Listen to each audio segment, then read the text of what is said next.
नमस्कार दोस्तों, आज के इस लाइव सेशन में अपन बात करेंगे चतुर्थ श्रेणी की साइंस से संबंधित। मैं आज आपके सामने 101 प्रश्नों की एक सीरीज लेके आया हूं। मैं आपको विश्वास दिलाता हूं कि इन प्रश्नों से बाहर आपके पेपर में कुछ नहीं जाएगा।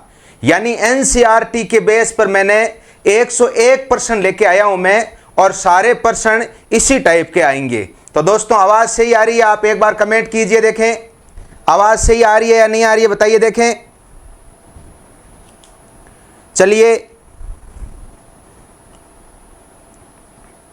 अपन शुरू करते हैं आज की इस लाइव सेशन को। देखें तो मैं शॉर्ट में समझाऊंगा और अपन एक बार 111 प्रश्न है, हो सकता है थोड़ा दोस्तों, देखो आज मौसम खराब है, लाइट वाला इश्यू है, लेकिन मैं प्रयास करूंगा आपको सारे प्रश्न बताऊं। तो आप ज्यादा से ज्यादा जुड़े और इस सेशन को अपने दोस्तों के साथ शेयर कीजिए। चलिए मैं आपको बहुत साइड की बातें बिना बताए हुए अपन प्रश्नों की ओर आते हैं। अपना पहला प्रश्न है, बर्फ का पिघलना किस प्रकार का परिवर्तन है? पहला क्वेश्चन है, बर्फ का पिघलना। दोस्तों, बर्फ का पिघलना, या आप यूं कह सकते हो, देखो इसमें कई प्रकार के उदाहरण होते हैं। या तो किसी वस्तु का जलना, तो ये बर्फ का पिघलना किस प्रकार का उदाहरण है? एक प्रकार का भौतिक परिवर्तन का उदाहरण है। तो अपना आज का पहला क्वेश्चन हो जाएगा कि बर्फ का पिघलना किस प्रकार का उदाहरण है? भौतिक परिवर्तन। चलिए अगला अपना क्वेश्चन है, लोहे में जंग लगना। लोहे में जंग लगना, मैंने आपको पीछे स्टैटिक में बता रखा है कि लोहे पर जो जंग लगता है उसके लिए दो चीजों का होना आवश्यक है, एक तो जल और एक ऑक्सीजन। ये दो चीजें होने पर ही लोहे पर जंग लगेगा। और लोहे पर जंग लगना दोस्तों किस प्रकार का उदाहरण है? एक प्रकार का रासायनिक परिवर्तन का उदाहरण है। हां, आगे अपन चलो बात करते हैं। देखें अगला अपना नेक्स्ट क्वेश्चन है साथियों, तीसरा क्वेश्चन है, हां, चीनी का जल में घुलना। यह अच्छा प्रश्न है। चाहे चीनी का घुलना हो चाहे नमक का घुलना हो, यह जो घुलने वाला उदाहरण होता है वो दोस्तों एक किस प्रकार का उदाहरण होता है? भौतिक परिवर्तन। भौतिक परिवर्तन वो होता है जिससे मूल पदार्थ प्राप्त किया जा सकता है, लेकिन रासायनिक परिवर्तन वो होता है जिससे मूल पदार्थ प्राप्त नहीं हो सकता। तो अपना क्वेश्चन हो गया चीनी का, इसमें घुलना किस प्रकार का उदाहरण हो जाएगा? तो यह हो जाएगा आपका भौतिक परिवर्तन। चलिए अपना अगला क्वेश्चन है साथियों, चौथा क्वेश्चन आज के इस लाइव सेशन का, मोमबत्ती का जलना। बहुत ही अच्छा प्रश्न है दोस्तों, मोमबत्ती का जलना। तो देखिए, वैसे तो आप कोई भी चीज का जलना पढ़ते हो, जैसे मान लीजिए लकड़ी का जलना, तो ये जो जलना है वो मुख्य रूप से किसका उदाहरण होता है? ये उदाहरण होता है दोस्तों किसका? रासायनिक परिवर्तन का। ये रासायनिक परिवर्तन का उदाहरण है। लेकिन यहां प्रश्न है मोमबत्ती का जलना। मोमबत्ती का जलना का मतलब क्या है यहां पर? यहां इसका मतलब यह होता है, देखो मोमबत्ती का जो जलना होता है इसमें भौतिक और रासायनिक दोनों परिवर्तन होते हैं। क्यों? क्योंकि मोमबत्ती जब जलती है उससे पहले मोमबत्ती साथियों पिघलती है, और मोमबत्ती का जो पिघलना है वो एक प्रकार का भौतिक परिवर्तन होता है। क्यों?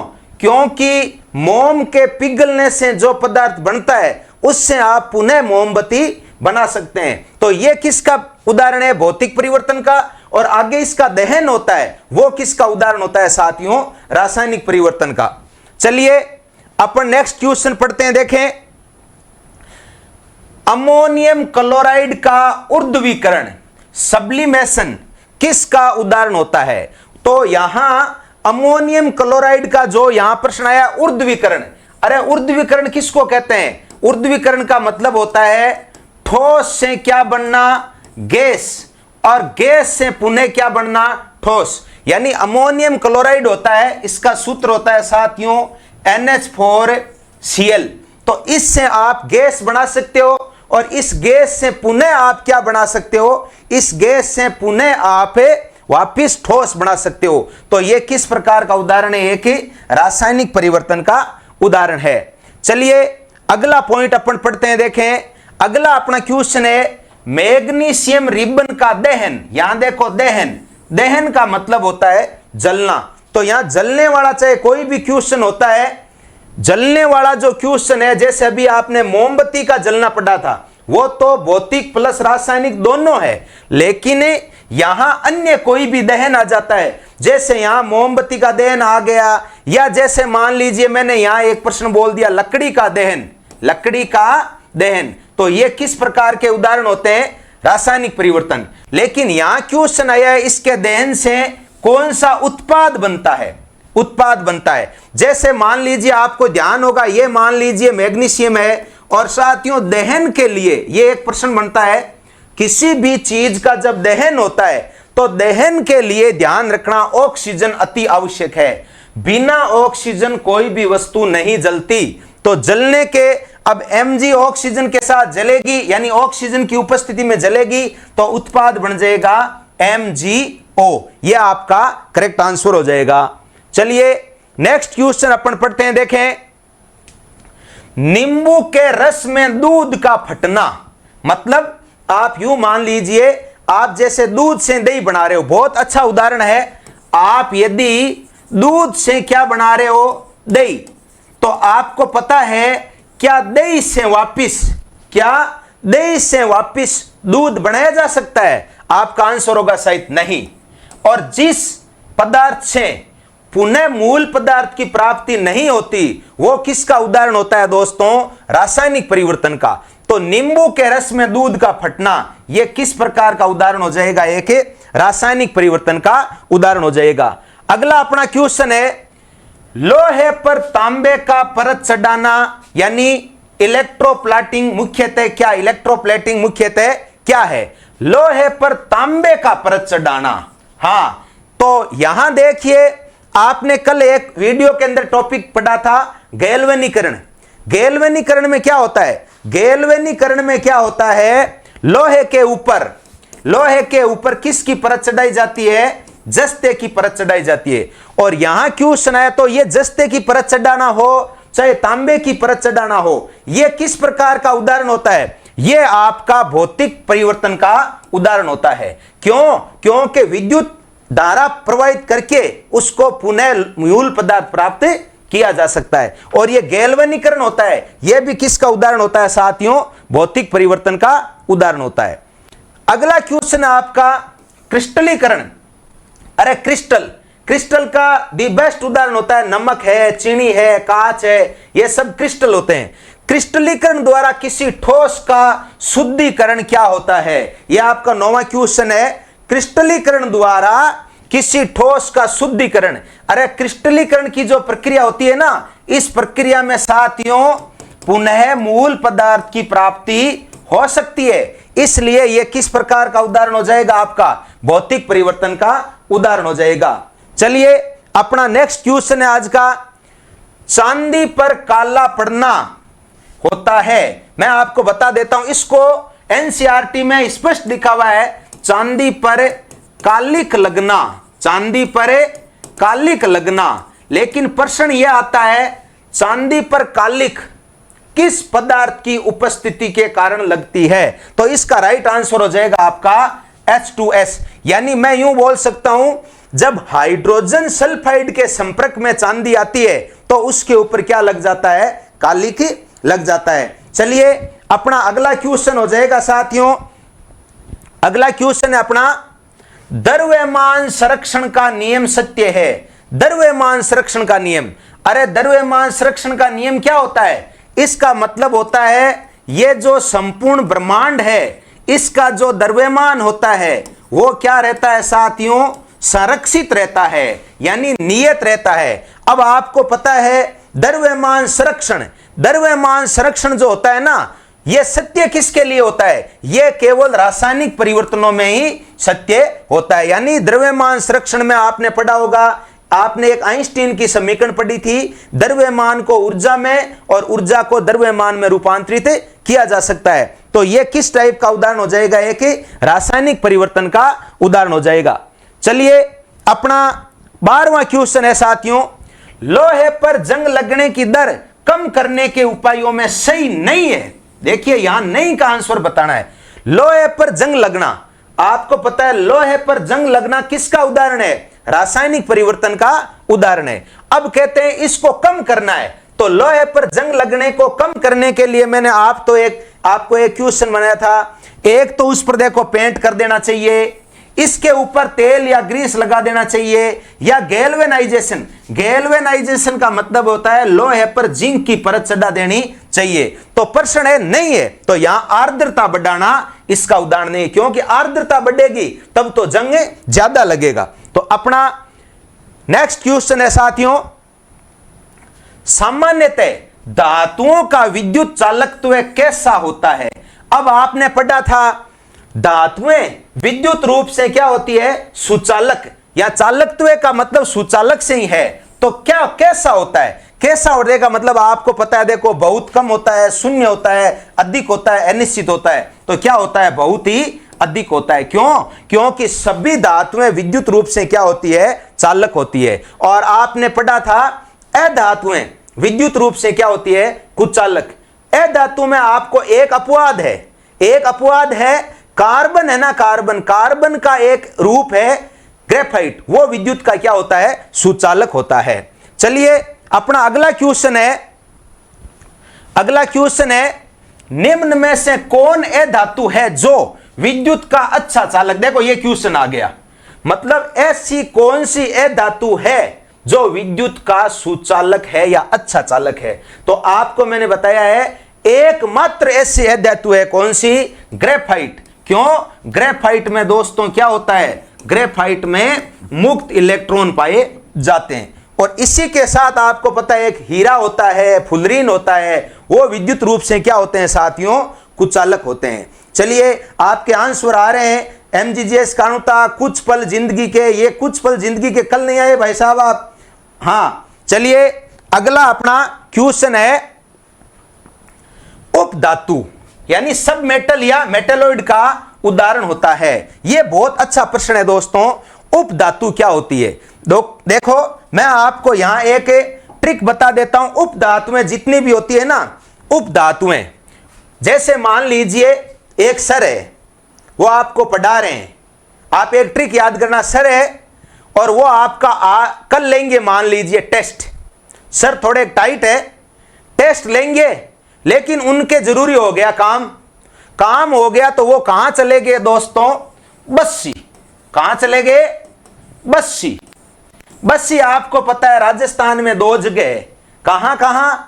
एक तो है जयपुर में और एक है आपको पता है चित्तौड़गढ़ में। तो अपना एक ट्रिक है, देखो उपधातुएं साथियों संख्या में होती है 7। उपधातुएं कितनी होती है संख्या में? 7 होती है। तो अपना ट्रिक है, देखो बस्सी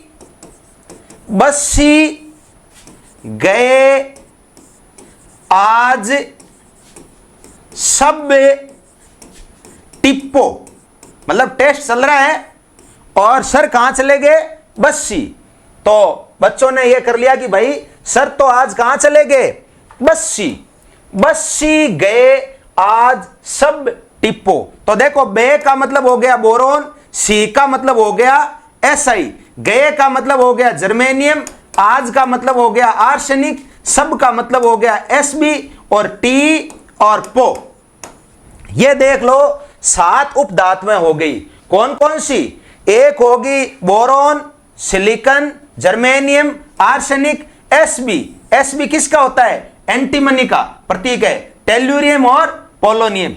ये दोस्तों 7 उपधातुएं हैं। ये इनका ट्रिक याद कर लेना कि भाई सर आज कहां चले गए? बस्सी। याद रह जाएगा, कॉपी है तो लिख लो। उपधातुएं 7 होती है, ट्रिक क्या है? बस्सी गए आज सब टिप्पो। तो boron, silicon, germanium, arsenic, antimony, tellurium और पोलोनियम, ये आपका क्या हो जाएगा दोस्तों?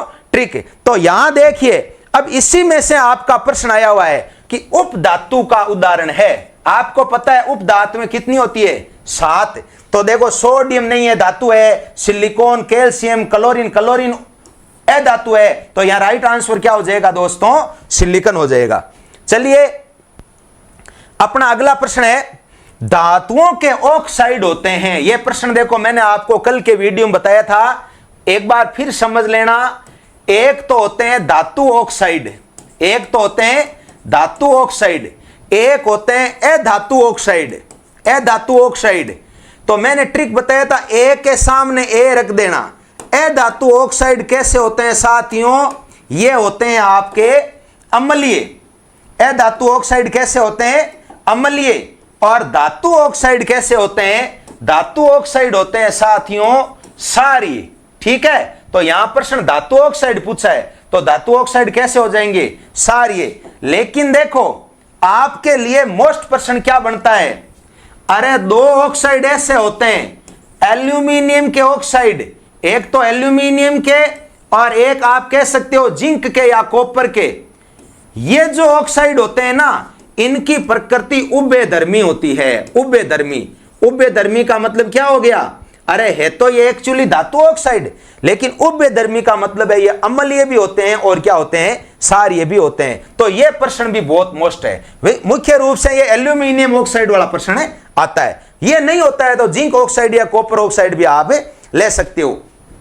हाँ चलिए, अपना अगला क्वेश्चन हो जाएगा अधातुओं के ऑक्साइड। देखो ये आ गया। ए का मतलब मैंने ट्रिक बताया था क्या? अम्लीय। तो अधातु ऑक्साइड किस टाइप के होते हैं? अम्लीय होते हैं। हाँ, जंग से बचाने के लिए लोहे पर जस्ते की परत चढ़ाई जाती है। अभी अपने एक पीछे प्रश्न पढ़ा था कि लोहे पर जंग से बचाव करने के लिए उस पर पेंट कर देना चाहिए, ऑयल या तेल लगा देना चाहिए, या ग्रीस कर देना चाहिए, या जस्ते की परत चढ़ा देनी चाहिए। लेकिन सबसे मोस्ट बात मैं आपको बता देता हूं, लोहे के ऊपर ये जैसे मान लो लोहे की छड़ है, इसके ऊपर आपने जस्ते की परत चढ़ा दी, जिंक की परत चढ़ा दी, उसको बोलते हैं गैल्वेनीकरण या गैल्वेनाइजेशन।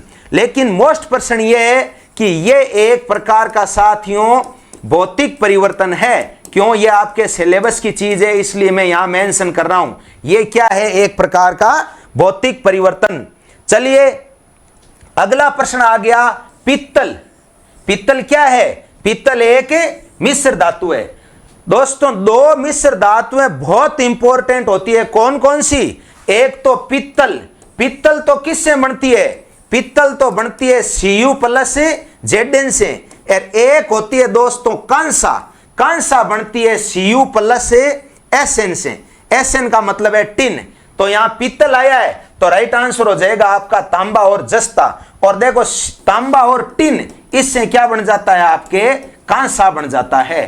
तो ये आपके मिश्र धातु वाला प्रश्न हो गया। लोहा, लोहे में कार्बन मिला दिया प्लस इसमें क्रोमियम या निकल मिला दो तो आपको पता है क्या बन जाएगा? स्टेनलेस स्टील बन जाएगा। हाँ, अर्धचालक, सेमीकंडक्टर। अर्धचालक मुख्य रूप से कौन कौन से होते हैं दोस्तों? अर्धचालक जो होते हैं ना, अर्धचालक में आप ध्यान रखना, ये जर्मेनियम और सिलिकॉन होते हैं। इसका मेन उदाहरण जर्मेनियम और सिलिकॉन। और ये जो अर्धचालक होते हैं ये दो प्रकार के होते हैं, पी प्रकार के और एन प्रकार के। पी का मतलब होता है पॉजिटिव, एन का मतलब होता है नेगेटिव। पॉजिटिव का मतलब होता है दोस्तों होल, होल, और एन का मतलब नेगेटिव। नेगेटिव का मतलब क्या होता है? इलेक्ट्रॉन। मतलब पी प्रकार के अर्धचालक में होल होते हैं वो बहुसंख्यक होते हैं, और एन प्रकार के अर्धचालक में जो इलेक्ट्रॉन होते हैं वो क्या होते हैं साथियों? बहुसंख्यक। अब ये जो अर्धचालक होते हैं ना, इनकी जो चालकता होती है वो क्या होती है? कम होती है। अब इनकी चालकता बढ़ाई जाती है। चालकता बढ़ाने के लिए इनमें क्या किया जाता है? अशुद्धि मिलाई जाती है। अशुद्धि, वो अशुद्धि दो टाइप की हो सकती है। या तो हो सकती है पंच संयोजी। पंच संयोजी का बेस्ट उदाहरण है फॉस्फोरस। या हो सकता है त्रिसंयोजी। त्रिसंयोजी का बेस्ट उदाहरण है बोरोन है या एल्यूमिनियम है। ये इनकी चालकता क्या होती है? कम। और इनकी चालकता बढ़ाने के लिए इनमें क्या मिलाया जाता है? अशुद्धि। और अशुद्धि मिलाने की जो क्रिया होती है उस क्रिया को दोस्तों डोपिंग कहते हैं। इंग्लिश में डोपिंग है और हिंदी में बोलते हैं अपद्रवण। तो यहां प्रश्न है चालकता किससे बढ़ती है? डोपिंग से बढ़ती है। तो यहां डोपिंग का मतलब है उनमें क्या मिलाई जाती है साथियों? अशुद्धि मिलाई जाती है। और वो अशुद्धि कैसे कैसे हैं, देखो ये प्रश्न आ ही गया। पी प्रकार के अर्धचालक बनाने के लिए सिलिकॉन में मिलाते हैं। अब देखो पी प्रकार का अर्धचालक है, पी का मतलब होता है साथियों पॉजिटिव, पॉजिटिव का मतलब होता है दोस्तों होल, यानी यहां क्या होते हैं होल, और इसमें अशुद्धि कौन सी मिलाई जाती है, इसमें पंच संयोजी अशुद्धि मिलाई जाती है। और यदि एन प्रकार का अर्धचालक है तो एन प्रकार के अर्धचालक में कौन सी अशुद्धि मिलाई जाती है इसके अंदर। अच्छा ये आपको उल्टा बता दिया क्या, पी प्रकार के अर्धचालक में त्रिसंयोजी, इसमें कौन सी अशुद्धि मिलाई जाती है, त्रिसंयोजी, त्रिसंयोजी। और त्रिसंयोजी का मैंने आपको एग्जांपल क्या बताया, बोरॉन और एल्यूमिनियम। और एन प्रकार के अर्धचालक में मिलाई जाती है क्या, पंच संयोजी, और पंच संयोजी का एग्जांपल क्या होता है साथियों, फास्फोरस। तो यहां देखो सिलिकॉन में क्या मिलाया जाता है, बोरॉन मिलाया जाता है, या आप इसका ये भी कह सकते हो इसमें आप क्या मिला सकते हो, एल्यूमिनियम भी मिला सकते हो।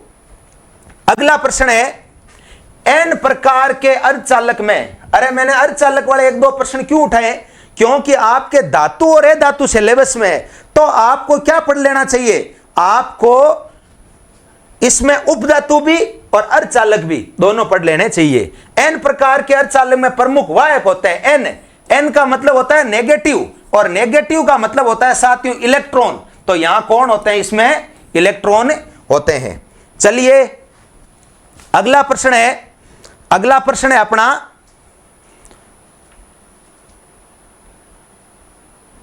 कौन सी धातु, देखो यहां प्रश्न है कौन सी धातु कमरे के ताप पर क्या होती है, द्रव है। अरे आपको पता है सभी धातुएं क्या होती है, ठोस, लेकिन एक धातु ऐसी होती है पारा, मरकरी, ये क्या होती है, द्रव है। आप मुझे कमेंट बॉक्स में ये बताइए, आप कमेंट बॉक्स में ये बताइए ऐसी कौन सी अधातु है, ऐसी कौन सी अधातु है जो कमरे के ताप पर क्या होती है, द्रव्य होती है, ये आप मुझे कमेंट करके बताइए। चलिए अगला अपना क्वेश्चन है साथियों, स्टेनलेस स्टील, आपको पता है ये क्या है, एक मिश्र धातु, और ये किससे बनती है, अरे लोहा होता है ना, लोहे में निकल और क्रोमियम होता है, लेकिन सुनना जब तक उसमें कार्बन नहीं मिलता है, जब तक उसमें कार्बन नहीं मिलता तब तक वो स्टेनलेस स्टील नहीं बनता। तो राइट आंसर हो जाएगा आपका लोहा, कार्बन, क्रोमियम या निकल।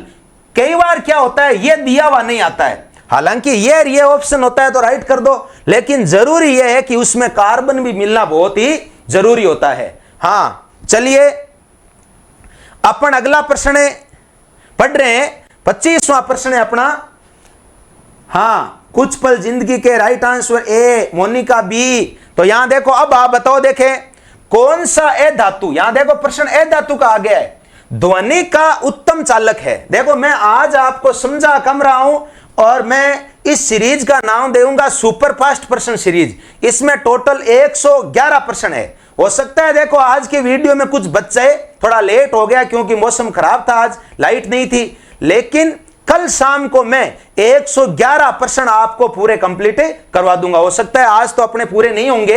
हां कौन सा ए धातु ध्वनि का उत्तम चालक है, अरे ध्वनि कौन करता है, ध्वनि तो मुख्य रूप से वही करता है जो क्या होता है, ठोस होता है। और ए धातु पूछा है तो यहां देखो है तो सब ऑक्सीजन गैस है, सल्फर है, फास्फोरस है, ये तो सब गैस है। अब इनमें आपको पता है ठोस कौन है, ठोस है हीरा।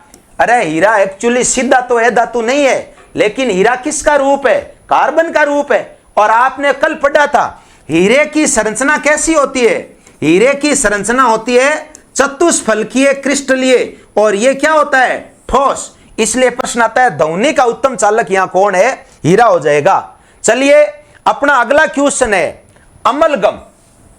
अमलगम किससे बनता है रे, अरे धातु होती है ना, धातु कोई भी धातु है, जैसे उस धातु के अंदर आप क्या मिला दो, पारा मिला दो भाई, धातु के अंदर पारा मिला दो तो क्या बन जाएगा, अमलगम। लेकिन मैं यहां एक प्रश्न और मेंशन कर देता हूं, बहुत इंपॉर्टेंट क्वेश्चन है। मैं यहां एक प्रश्न बता रहा हूं तुमको, अम्लराज, अम्लराज महत्वपूर्ण प्रश्न है। अम्ल राज का मतलब अम्लों का राजा नहीं है।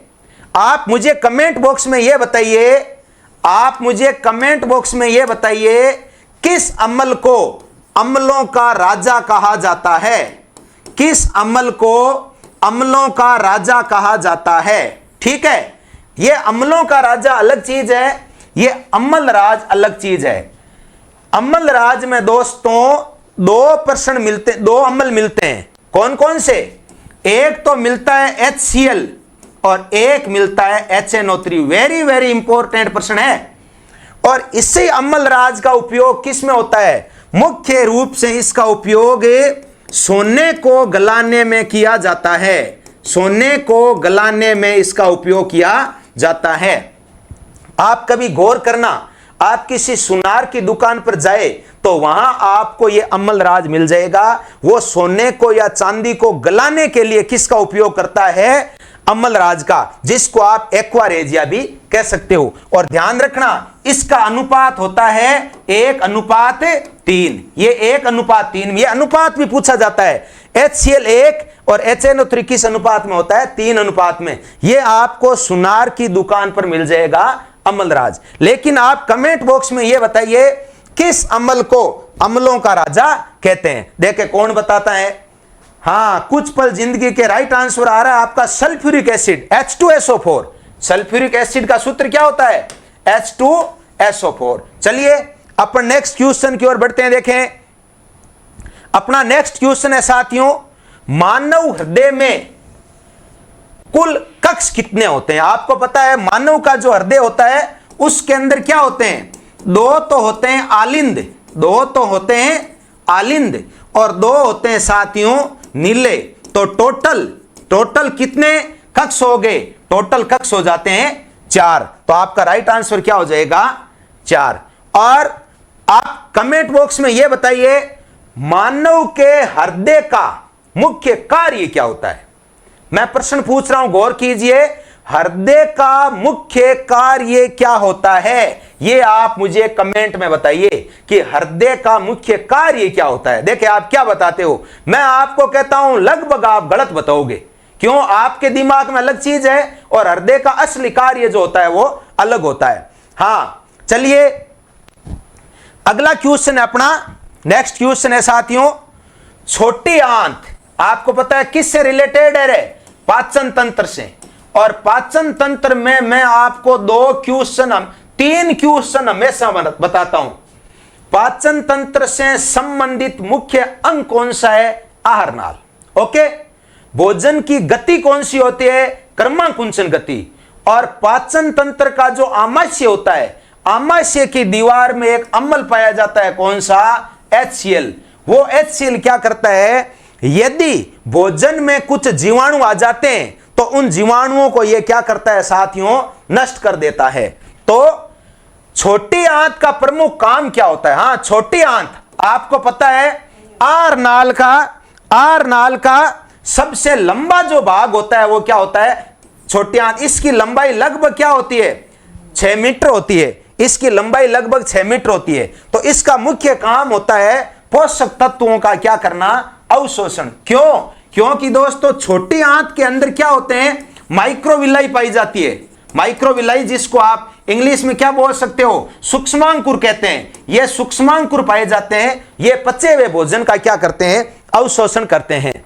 हां, अपना नेक्स्ट क्वेश्चन है आज RBC। तो अब देखो प्रश्न किससे रिलेटेड आने लगे हैं?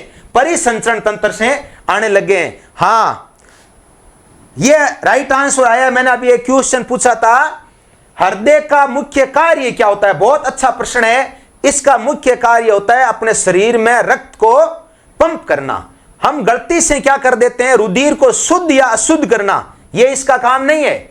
शुद्ध रुधिर का मतलब उसमें ऑक्सीजन मिली हुई है, अशुद्ध रुधिर का मतलब उसमें क्या मिला हुआ है? CO2 मिली हुई है। हृदय का मुख्य काम होता है रुधिर को पंप करना। चलिए RBC रेड ब्लड कॉर्पल्स और एक होता है WBC।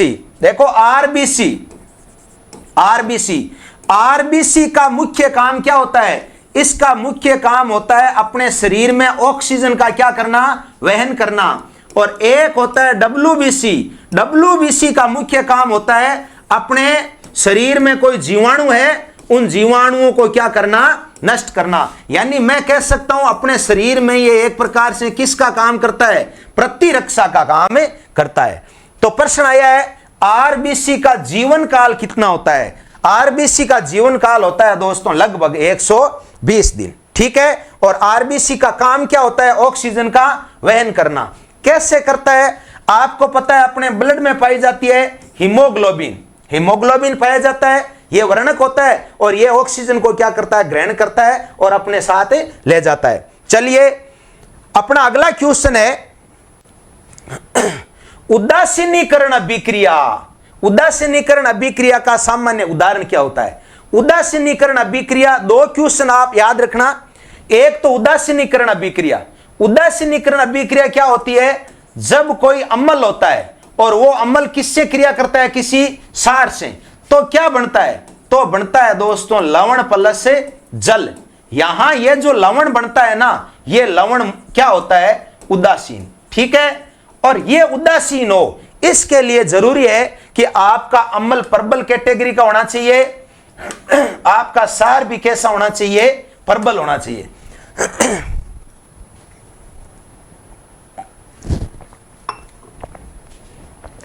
तो ये क्या हो जाएगा, आपका एक लवण बनेगा और ये लवण कैसा बन जाएगा, उदासीन। एक तो ये प्रश्न आता है, एक प्रश्न और आता है कि सार्वत्रिक विलय क्या होता है। सार्वत्रिक विलयक, सार्वत्रिक विलय किसको कहते हैं दोस्तों, जल को कहते हैं। क्यों, क्योंकि जल की पीएच कितनी होती है, 7। तो यहां देखो उदासीनीकरण अभिक्रिया का उदाहरण क्या हो जाएगा, आपके अम्ल प्लस सार क्या बनेगा, लवण प्लस जल। तो देखो अम्ल प्लस सार, लवण प्लस जल, और अम्ल प्लस सार, ये देखो दो ऑप्शन आ गए। तो ए, अच्छा इसमें अम्ल प्लस अम्ल है, तो इसका राइट आंसर क्या हो जाएगा, आपका सी हो जाएगा, ठीक है। हां अगला अपना क्वेश्चन है 31वां क्वेश्चन है ब्लीचिंग पाउडर। ब्लीचिंग पाउडर किसको कहते हैं रे, ब्लीचिंग पाउडर का मतलब होता है विरंजक चूर्ण, और विरंजक चूर्ण का सूत्र होता है CaOCl2। ये इसका राइट आंसर है। तो देखो इसमें कहां है, देखो इसमें कहीं पर भी CaOCl2 नहीं है, लेकिन देखो आप बी में क्या है, CaOCl यहां भी है, Cl यहां भी है, इसका मतलब इससे क्या बन जाएगा, CaOCl2। तो ये ब्लीचिंग पाउडर यानी विरंजक चूर्ण का सूत्र हो जाएगा। चलिए अपना अगला क्वेश्चन है साथियों प्लास्टर ऑफ पेरिस, POP। मैं आपको 4 वीडियो मैंने बनाए साइंस से रिलेटेड, चारों के अंदर मैंने जिप्सम और प्लास्टर ऑफ पेरिस बताए। इसका मतलब है इस प्रश्न में कुछ खास बात है। POP जो होता है ये जिप्सम से बनता है। जिप्सम का देखो ये सूत्र होता है, इसमें से क्या होता है, जब डेढ़ जल के अणु निकल जाते हैं तो क्या बनता है, POP बनता है। और POP का मतलब है इसमें जल के कितने अणु पाए जाते हैं, आधे जल के अणु पाए जाते हैं। तो यहां देखो CaSO4 डॉट हाफ H2O किसका उदाहरण हो जाएगा, आपका प्लास्टर ऑफ पेरिस का उदाहरण हो जाएगा। अगला है भाई वॉशिंग सोडा। वॉशिंग सोडा कह दो या इसी को अपन क्या बोल सकते हैं, दावन सोडा। दो सोडा होता है, एक तो दावन सोडा और एक होता है खाने का सोडा। एक होता है खाने का सोडा, और ये जो खाने का सोडा होता है इसी को क्या कहा जाता है, इसी को कहा जाता है रसोई घर का सोडा। तो यहां दावन सोडा है ना, आप दिमाग में बिठा लो कि दावन सोडा इसका मतलब है धोने का सोडा, और धोने के लिए क्या चाहिए, जल। इसका मतलब देखो इसका सूत्र हो जाएगा आपके Na2CO3.10H2O, और ये होता है NaCO3। ये किसका सोडा होता है, इसको बोलते हैं खाने का सोडा, या इसी को क्या बोला जाता है, रसोई घर का सोडा। और CaSO4.2H2 अभी जिप्सम बताया है। CaOH2, CaOH2 किसका सूत्र है भाई, ये होता है आपके बुझे हुए चूने का सूत्र, और बिना बुझे हुए चूने का सूत्र होता है CaO। ये मैंने आपको कल समझाया था। चलिए अपना अगला क्वेश्चन है थायराइड ग्रंथि। वापिस बायोलॉजी वाले क्वेश्चन आने लगे। थायराइड ग्रंथि कौन सा हार्मोन स्रावित करती है, तो थायराइड ग्रंथि द्वारा स्रावित हार्मोन कौन सा है, थायरोक्सिन। और आपको पता है इस हार्मोन की कमी से अपने शरीर में क्या हो जाता है, गलगंड रोग हो जाता है, जिसे दूसरा नाम क्या लेते हैं, गेंगा। और जिस व्यक्ति को गलगंड या गेंगा होता है उसके लिए क्या खिलाया जाता है उसको, साधारण नमक है वो अत्यधिक मात्रा में खिलाया जाता है। हाँ, कई बार अपन कहते हैं कि भाई गला पड़ गया, डॉक्टर क्या कहता है, नमक के गरारे करना। इसका मतलब है नमक जो होता है अपने गले से संबंधित कोई दिक्कत होती है, हल्की सूजन होती है, उसका समाधान है। चलिए अगला प्रश्न है अपना बेकिंग सोडा। बेकिंग सोडा वही होता है जो अभी आपने कहा था ना, बेकिंग सोडे का मतलब मैंने आपको अभी प्रश्न बताया था रसोई घर का सोडा, इसी को क्या कहा जाता है, बेकिंग सोडा। तो इसका राइट आंसर क्या हो जाएगा आपका, बी हो जाएगा। हाँ, अगला अपना क्वेश्चन है साथियों, तंत्रिका तंत्र की कार्यात्मक इकाई क्या होती है। इसको कार्यात्मक और यूं बोल सकते हो संरचनात्मक और कार्यात्मक इकाई क्या होती है। हाँ, तंत्रिका तंत्र, अब मैं यहां कुछ इकाइयां बता देता हूं।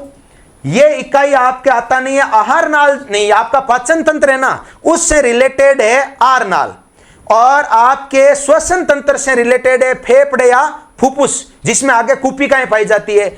और तंत्रिका तंत्र की इकाई होती है क्या, न्यूरॉन। तंत्रिका तंत्र की इकाई क्या होती है, न्यूरॉन। ये इंग्लिश नाम है, हिंदी में इसको बोलते हैं तंत्रिका कोशिका। इसी प्रकार अपना जो उत्सर्जन तंत्र होता है, उत्सर्जन तंत्र जिसका मुख्य कार्य क्या होता है, शरीर से उत्सर्जी पदार्थ यानी मूत्र और पसीने का उत्सर्जन करना। ध्यान रखना, मल का उत्सर्जन यह उत्सर्जन तंत्र में नहीं है। उत्सर्जन तंत्र का मुख्य काम क्या होता है, मूत्र का निर्माण करना या पसीने का निर्माण करना, इनका उत्सर्जन करना। तो प्रश्न है उत्सर्जन तंत्र की जो इकाई होती है उसको क्या बोला जाता है, नेफ्रॉन। नेफ्रॉन जिसको हिंदी में क्या बोलते हैं साथियों, वृक्काणु बोलते हैं। हाँ, तो यहां प्रश्न है तंत्रिका तंत्र इकाई क्या होती है, तो अपना राइट आंसर क्या हो जाएगा, न्यूरॉन। और ये नेफ्रॉन क्या है, ये नेफ्रॉन है आपके उत्सर्जन तंत्र की इकाई। हाँ, अगला क्वेश्चन है मानव शरीर में रक्त का थक्का जमाने में कौन सा एक है। बहुत इंपॉर्टेंट क्वेश्चन है, ये बना के प्रश्न आता है। प्रश्न इस टाइप का आता है कि मान लीजिए कोई व्यक्ति है और सड़क पर एक्सीडेंट हो गया। प्रश्न को समझना, व्यक्ति है और वो सड़क पर हो गया एक्सीडेंट, अब उसका ब्लड है ना वो स्रावित हो ही रहा है, रुक नहीं रहा है। इसका मतलब है उसके शरीर में किसकी कमी है, तो उसके शरीर में किसकी कमी होती है साथियों, प्लेटलेट्स की कमी होती है। तो प्लेटलेट्स का मुख्य काम क्या होता है, प्लेटलेट्स का मुख्य काम होता है साथियों रक्त का थक्का जमने में ये क्या होता है, सहायक होता है। चलिए देखो यहां दिया गुर्दा। गुर्दा का मतलब होता है साथियों वृक्क। अपन गुर्दा बोलते हैं जिसको इंग्लिश में क्या बोलते हैं, किडनी। गुर्दे की संरचनात्मक इकाई, अरे किडनी किससे रिलेटेड होती है, अभी मैंने आपको बताया था उत्सर्जन तंत्र से।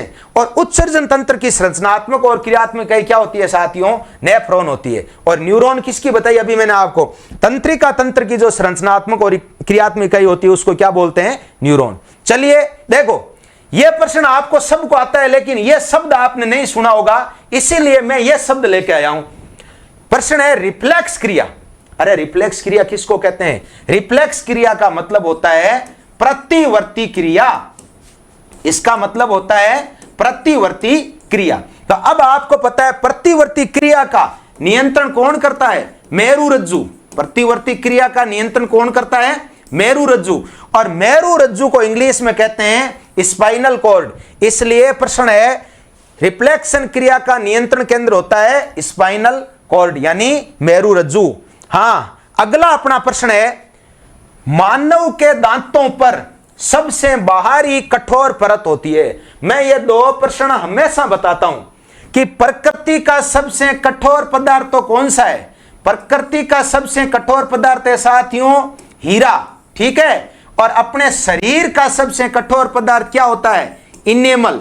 इनेमल इंग्लिश नाम है, इसको हिंदी में क्या बोला जाता है, दंत वल्क। दंत वल्क। तो यहां प्रश्न है मानव के दांतों पर जो सबसे बाहरी कठोर परत है।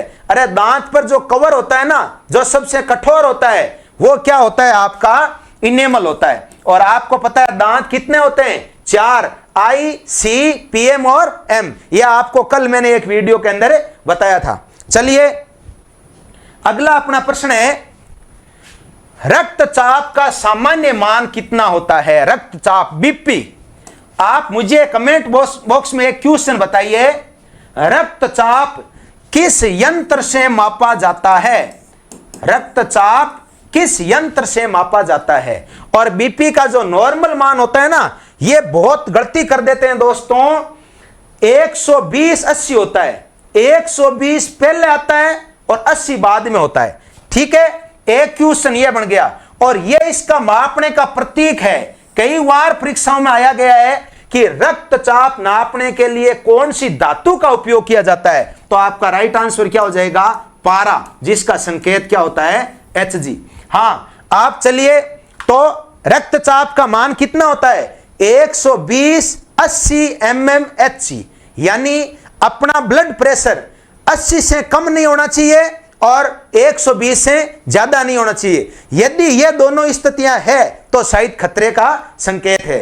और 180 और यानी ये 80 और 120 है ना, इनको आपको पता है क्या कहा जाता है, सिस्टोल और डायस्टोल। डायस्टोल का मतलब 80 हो गया और सिस्टोल का मतलब कितना हो गया, 120 हो गया। आप मुझे कमेंट में ये बताइए, रक्तचाप किस यंत्र से मापा जाता है। और यह प्रश्न भी काफी इंपॉर्टेंट है भाई, कि कौन सी धातु का उपयोग किया जाता है।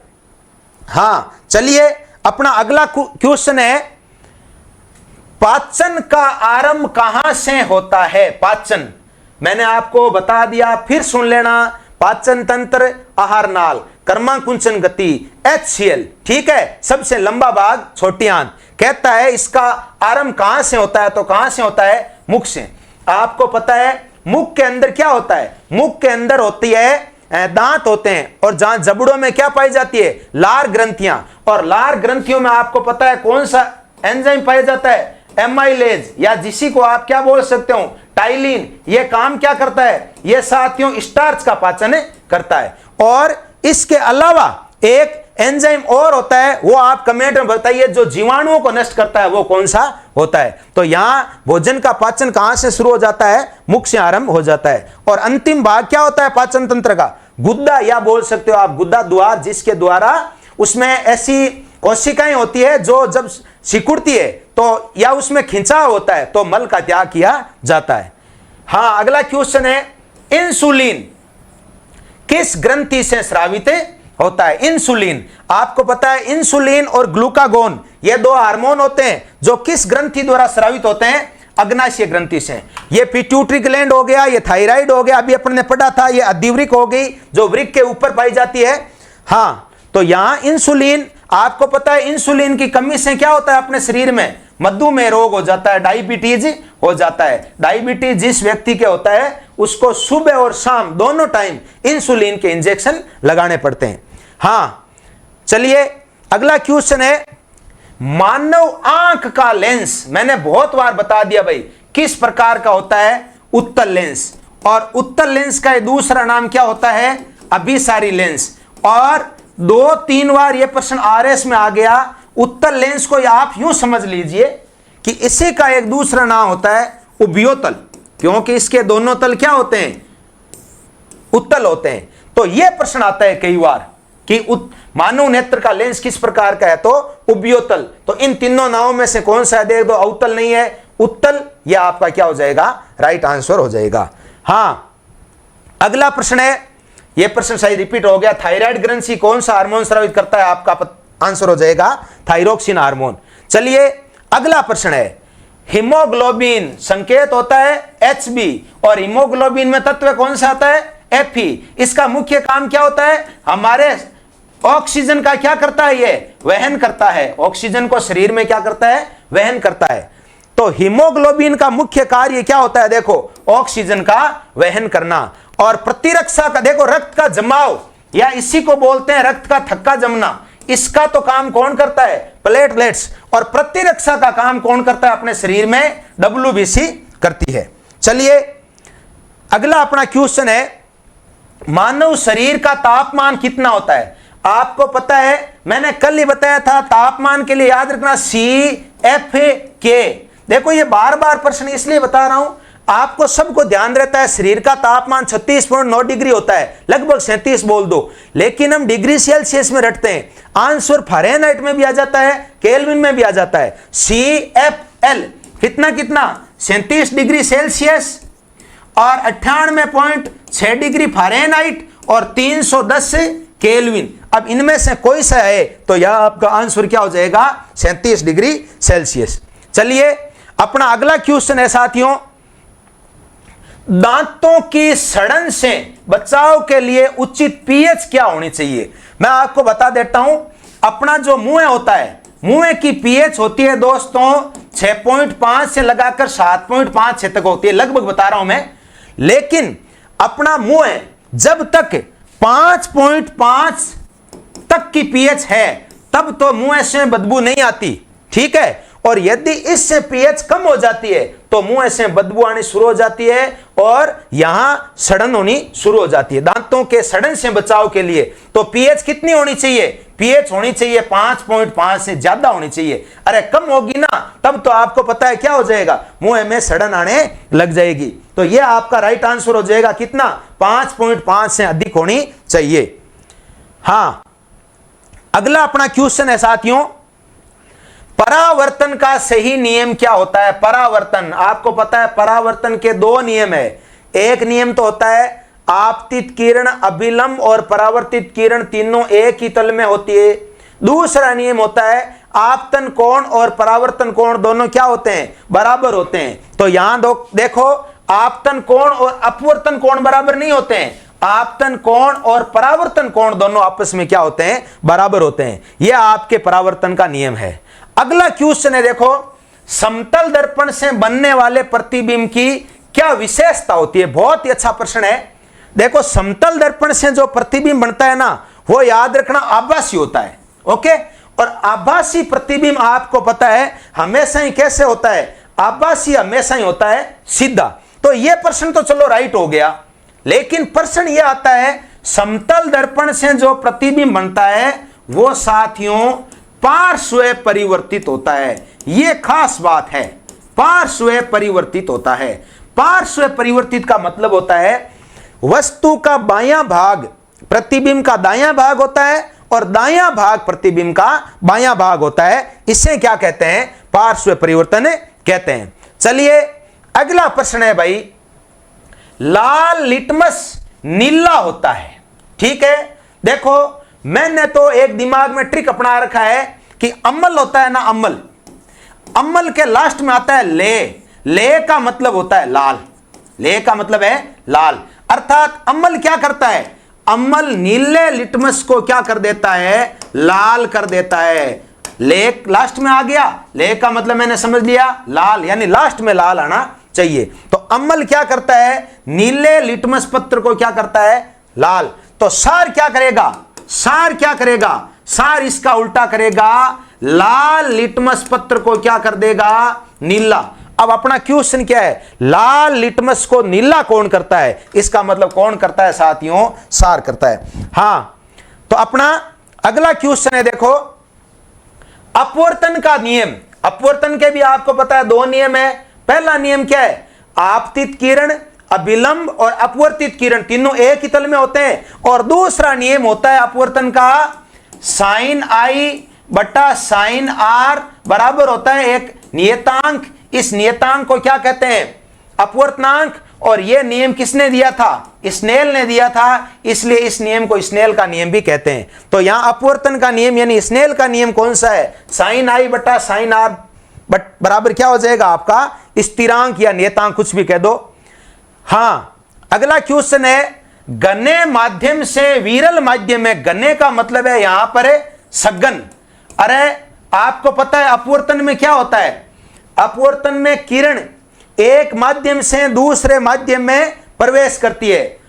तो यदि वो किरण विरल माध्यम से सघन माध्यम में प्रवेश करती है, सघन का मतलब होता है घना, तो प्रकाश का वेग क्या होता है, कम। कम होने के कारण वो अभिलंब के पास आ जाती है। और यदि वो किरण सघन माध्यम से विरल माध्यम में जाती है तो प्रकाश का वेग क्या होता है, अधिक। अधिक होने के कारण किरण अभिलंब से दूर हट जाती है। हां, तो यहां घने माध्यम से विरल यानी सघन से विरल में जा रही है, तो आपको पता है प्रकाश किरण का वेग बढ़ेगा जिसके कारण वो अभिलंब से दूर हट जाएगी। तो अभिलंब की ओर मुड़ती है या अभिलंब से दूर मुड़ती है, तो आपका राइट आंसर क्या हो जाएगा साथियों, अभिलंब से दूर मुड़ जाती है। तो यह आपका आंसर हो जाएगा। चलिए अपना अगला प्रश्न है, यह प्रश्न देखो यहां रिपीट हुआ है, थायराइड ग्रंथि या 3 बार आ गया, हार्मोन कौन सा हो गया, थायरोक्सिन। हां, अगला अपना क्वेश्चन है साथियों, पूर्ण आंतरिक परावर्तन, जिसको ITR भी बोलते हैं, ITR, संभव होने की शर्त नहीं है।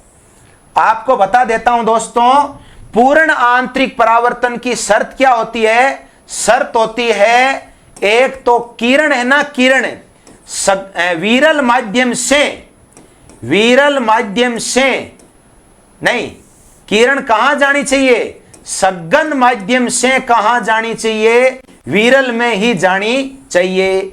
एक आपतन कोण का मान, एक कोण होता है क्रांति कोण, उससे क्या होना चाहिए? अधिक होना चाहिए। यह शर्त यदि है तो आपके यहां पूर्ण आंतरिक परावर्तन हो जाएगा। तो देखो, प्रकाश घने माध्यम से विरल में जाना चाहिए, आपतन कोण का मान मैंने बताया क्रांतिक से अधिक होना चाहिए, और माध्यमों में n का उपयोग अंतर होना चाहिए। लेकिन देखो यहां सी में क्या है? आपतन कोण का मान कम है, देखो किससे? क्रांति कोण से। तो ये नहीं का पूछा है, तो आपका राइट आंसर क्या हो जाएगा? ये हो जाएगा। हां, चलिए अपना अगला क्वेश्चन है, हीरा इतना चमकीला क्यों दिखाई देता है? हीरे का चमकना, और मैं आपको हमेशा बताता हूं प्रकाश तंतु, हीरे का चमकना और प्रकाश तंतु, ये दोनों किसके उदाहरण होते हैं? ये दोस्तों ITR के उदाहरण होते हैं, यानी आपके यूं कह सकते हो पूर्ण आंतरिक परावर्तन का उदाहरण है। तो यहां देखो, उच्च परावर्तनांक और पूर्ण आंतरिक परावर्तन, तो आपके 56 का राइट आंसर क्या हो जाएगा? 1 हो जाएगा। चलिए अगला अपना क्वेश्चन है, देखें 57 नंबर का आज का क्वेश्चन क्या है? ऑप्टिक फाइबर आ गया ना यहां। ऑप्टिक फाइबर का मतलब क्या हो गया दोस्तों? प्रकाश तंतु।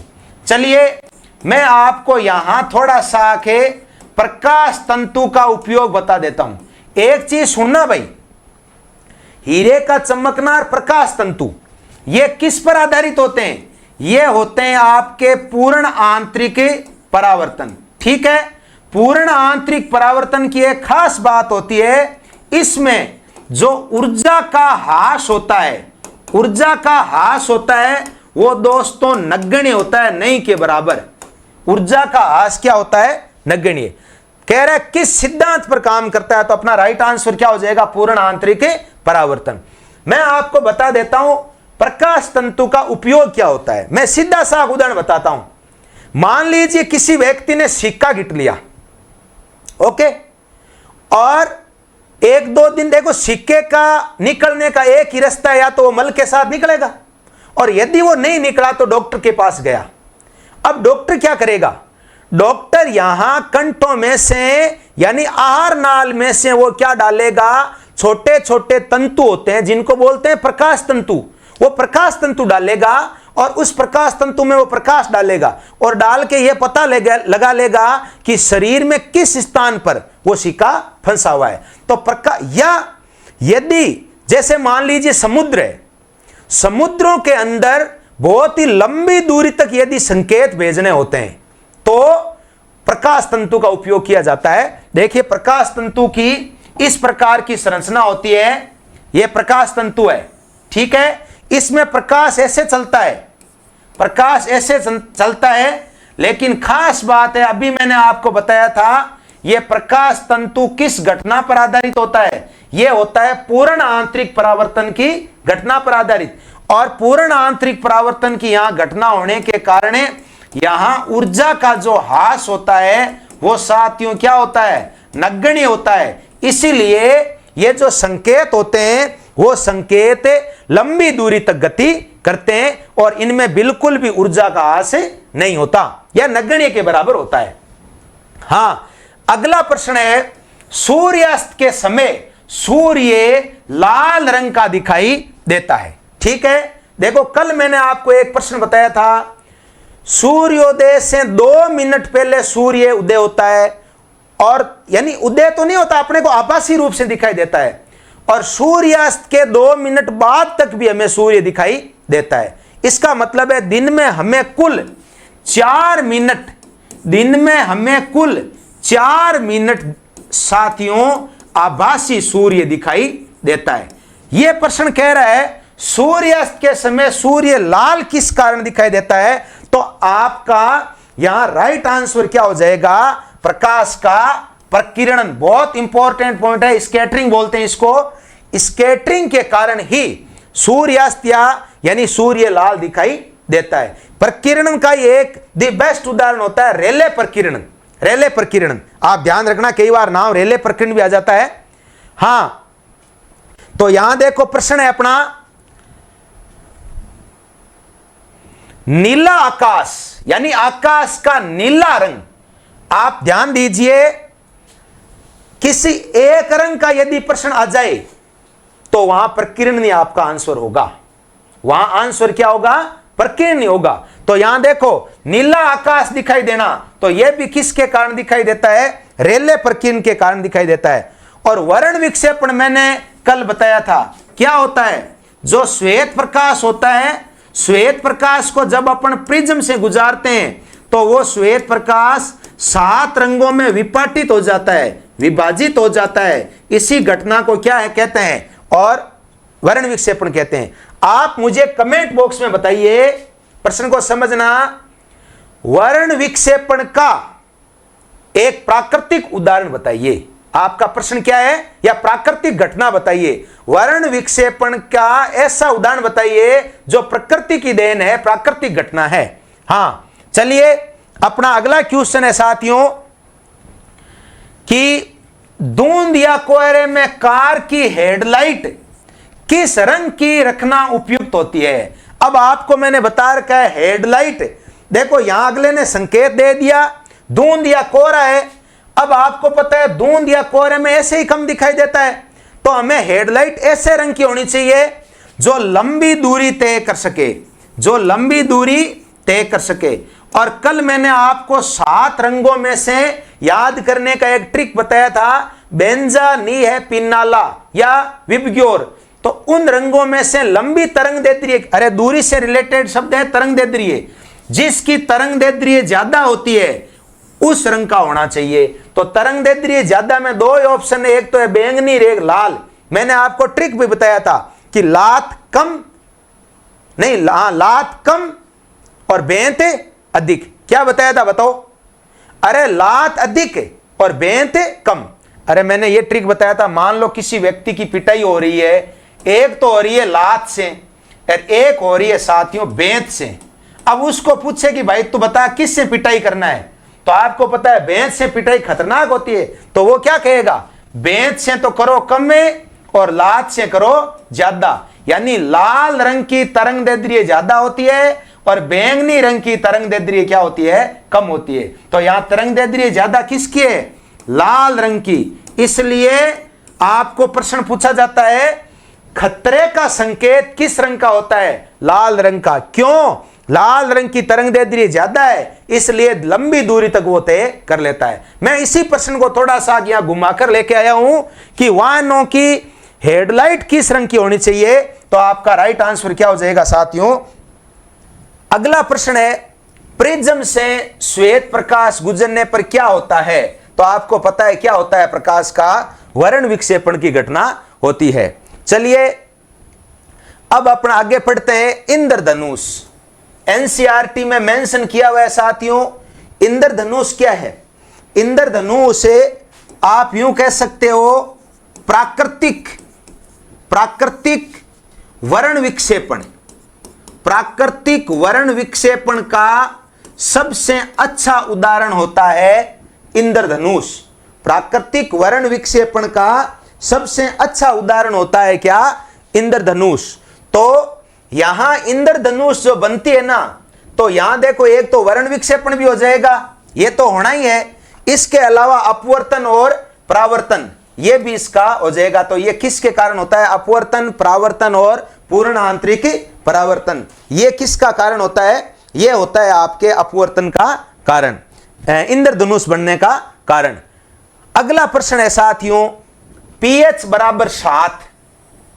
अब मैं आपको बता देता हूं pH 7 किसकी होती है?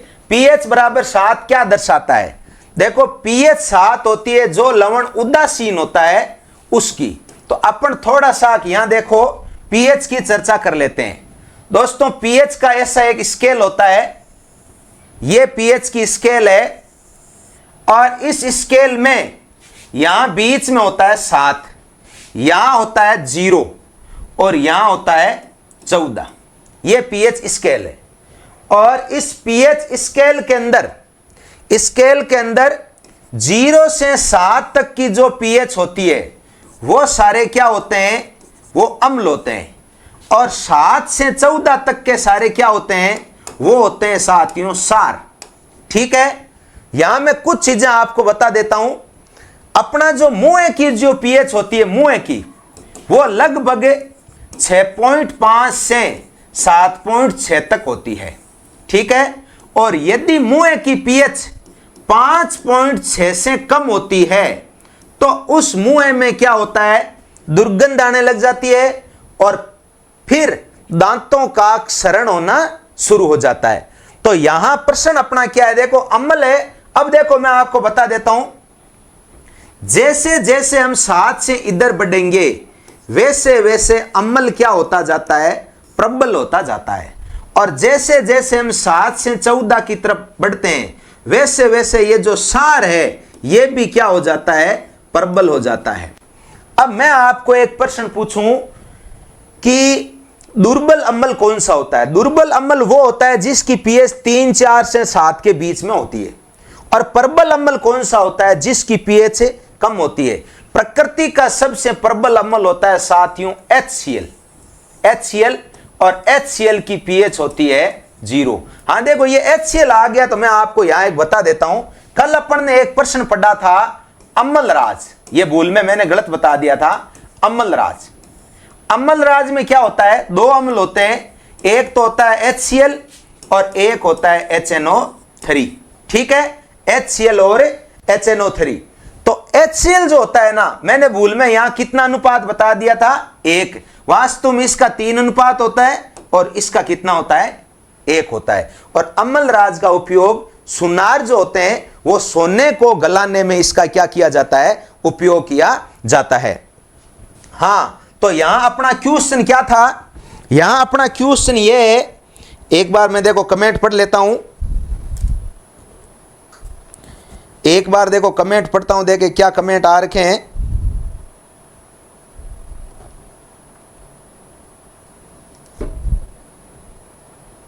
हाँ जी,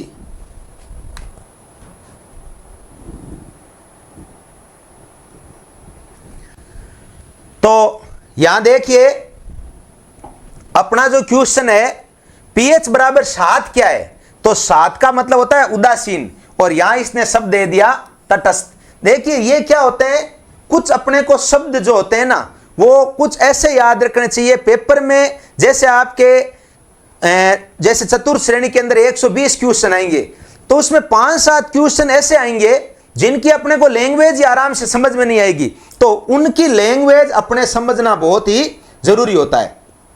हाँ, आगे अपन देखो, तो इस प्रश्न का आंसर हो गया, और अम्ल ये बता दिया, सारी बता दिया। और ये बताइए प्रकृति का सबसे प्रबल अम्ल कौन सा होता है, HCl।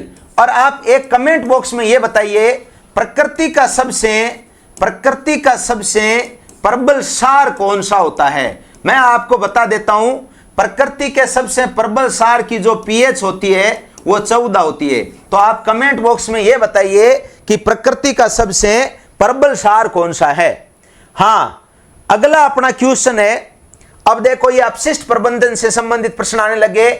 किचन कमरे से गैस उत्पादन हेतु उपयुक्त विधि होती है। अरे किचन कचरा, रसोई घर का जो कचरा होता है उसके लिए सबसे उपयुक्त विधि कौन सी होती है। तो आप इसके अंदर देख लीजिए क्या होगा भाई, किचन कचरा जो होता है उससे आपको पता है बायोगैस का जो निर्माण किया जा सकता है। ये अपशिष्ट प्रबंध में से कुछ प्रश्न है, आप इनको ध्यान से देखना। हाँ, अब यहां एक प्रश्न है मायोपिया। मायोपिया का मतलब होता है नजदीक दृष्टि दोष, यानी निकट दृष्टि दोष। निकट दृष्टि दोष तो मैं हमेशा बताते हूं इसके उपचार के लिए कौन सा लेंस काम आता है दोस्तों, अवतल लेंस काम में आता है। और अवतल लेंस का ही एक दूसरा नाम और होता है अपसारी। इसी का एक दूसरा नाम होता है अपसारी। तो आप यहां अपसारी भी यूज कर सकते हो। हां, तो यहां देखो मायोपिया के सुधार के लिए कौन सा लेंस होता है? अवतल लेंस का उपयोग किया जाता है। चलिए अपन आगे बात करते हैं साथियों।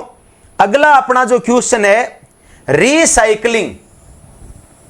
रिसाइकलिंग के लाभ में सम्मिलित नहीं है। अरे रिसाइकल आपको पता है 3R सिद्धांत होता है। 3R सिद्धांत होता है। इस 3R सिद्धांत में क्या होता है? रेड्यूज, उसके बाद में रीयूज, और उसके बाद में क्या होता है? रेड्यूज हो गया, रीयूज हो गया, रिसाइकल होता है। तो रिसाइकल के लाभ में सम्मिलित नहीं है। तो यहां देखो संसाधनों का संरक्षण होता है, सही है, ऊर्जा की बचत होती है, प्रदूषण में कमी होती है, अपशिष्ट मात्रा बढ़ाना, यह आपका राइट आंसर हो जाएगा। क्यों? यहां नहीं का पूछा है, बाकी यह सब काम तो रिसाइकल के अंदर होता है। हां, अब अगला अपना क्वेश्चन हो जाएगा कंपोस्ट बनाने के लिए। अरे कंपोस्ट, अब कंपोस्ट शब्द आता है ना, तो देखो बाकी प्रश्न तो आ सकते हैं, लेकिन आपके दिमाग में एक चीज जरूर होनी चाहिए, वर्मी कंपोस्ट। यदि कंपोस्ट की बात कर रहे हैं तो आप एक शब्द दिमाग में बिठा लेना, वर्मी कंपोस्ट। वर्मी कंपोस्ट, हां, वर्मी कंपोस्ट। देखो यहां वर्मी किसको कहते हैं? वर्मी का मतलब होता है साथियों केंचुआ। तो यह प्रश्न बहुत ही महत्वपूर्ण है कि वर्मी कंपोस्ट में किस जीव का उपयोग किया जाता है? तो किसका हो जाएगा? केंचुए का। तो वर्मी कंपोस्ट बनाने के लिए सर्वोत्तम मिश्रण होता है। देखो केवल सूखा कचरा, केवल गीला कचरा, हरा और भूरा कचरा। तो ये आपका राइट आंसर हो जाएगा। हां, अब अगला अपन 61 नंबर का क्वेश्चन पढ़ते हैं साथियों। ई कचरा, बड़ा इंपॉर्टेंट प्रश्न है। ई कचरे का प्रमुख स्रोत क्या होता है? ई कचरा क्या होता है? आप इस प्रश्न का कमेंट बॉक्स में उत्तर दीजिए। देखिए क्या देते हो आप? बच्चे हुए खाद है, मोबाइल या कंप्यूटर बैटरियां है, बगीचे की पत्तियां होती है। आप ABCD में से आप आंसर दीजिए। देखिए मैं वेट करता हूं, आप क्या आंसर बताते हो? ई कचरा, वेरी वेरी इंपॉर्टेंट क्वेश्चन है भाई। ई कचरा क्या होता है? आप कमेंट बॉक्स में इसका राइट आंसर बताइए। हां, अगला प्रश्न है टिंडल प्रभाव। यह बहुत अच्छा प्रश्न है। टिंडल प्रभाव मैं आपको बता देता हूं। टिंडल प्रभाव का सीधा सा उदाहरण होता है कि भाई मान लीजिए ये कमरा है और कमरे में यहां छोटा ऊपर जैसे मान लो दरवाजा है, और उस दरवाजे में से इधर से मान लो सूर्य का प्रकाश आता है। अपन कमरे में मान लीजिए यहां बैठे हैं, अपन यहां बैठे हैं, तो कई बार इस कमरे में से अपने को ऐसे छोटे छोटे, बहुत छोटे छोटे कण आते हुए दिखाई देते हैं। और वो जो कण है ना, वही क्या होता है, यानी कमरे में जो वो छोटे छोटे कण दिखाई देते हैं, वही क्या कहलाते हैं? टिंडल प्रभाव कहलाता है। तो टिंडल प्रभाव का मुख्य कारण होता है प्रकाश का प्रकीर्ण। तो आपका राइट आंसर क्या हो जाएगा? 69 के अंदर आपका राइट आंसर हो जाएगा ए। और टिंडल प्रभाव मैंने आपको बता दिया है कि कमरे के अंदर, बंद कमरे के अंदर जब छोटे छोटे धूल जैसे कण दिखाई देते हैं, वो टिंडल प्रभाव होता है। और टिंडल प्रभाव का कारण जो होता है वो होता है प्रकाश का प्रकीर्ण, कोलाइडी कणों द्वारा प्रकाश का प्रकीर्ण। यह आपका क्वेश्चन हो जाएगा। हां, चश्मे के लेंस की शक्ति की इकाई क्या होती है? शक्ति, पावर, यानी यहां power of the lens P बराबर होता है साथियों 1/F। P बराबर होता है 1/F। P तो होता है लेंस की क्षमता, F होता है किसी भी लेंस की फोकस दूरी। F क्या होता है? लेंस की फोकस दूरी। अब यहां प्रश्न ऐसे आता है कि भाई F का मान हम जैसे जैसे कम करेंगे, P का मान वैसे वैसे बढ़ेगा। ठीक है, या इसका विपरीत भी संभव है। F का मान हम जैसे जैसे अधिक करेंगे, वैसे वैसे P का मान क्या होगा? कम होगा। यानी ये दोनों क्या होते हैं? व्युत्क्रमानुपाती होते हैं। और आपको यदि प्रश्न में पूछा जाए तो आप यहां प्रश्न क्या लिख सकते हो कि भाई लेंस की शक्ति किसे कहते हैं? कि लेंस की जो फोकस दूरी होती है, उस फोकस दूरी का जो व्युत्क्रम होता है उसे ही क्या कहते हैं, लेंस की शक्ति कहते हैं।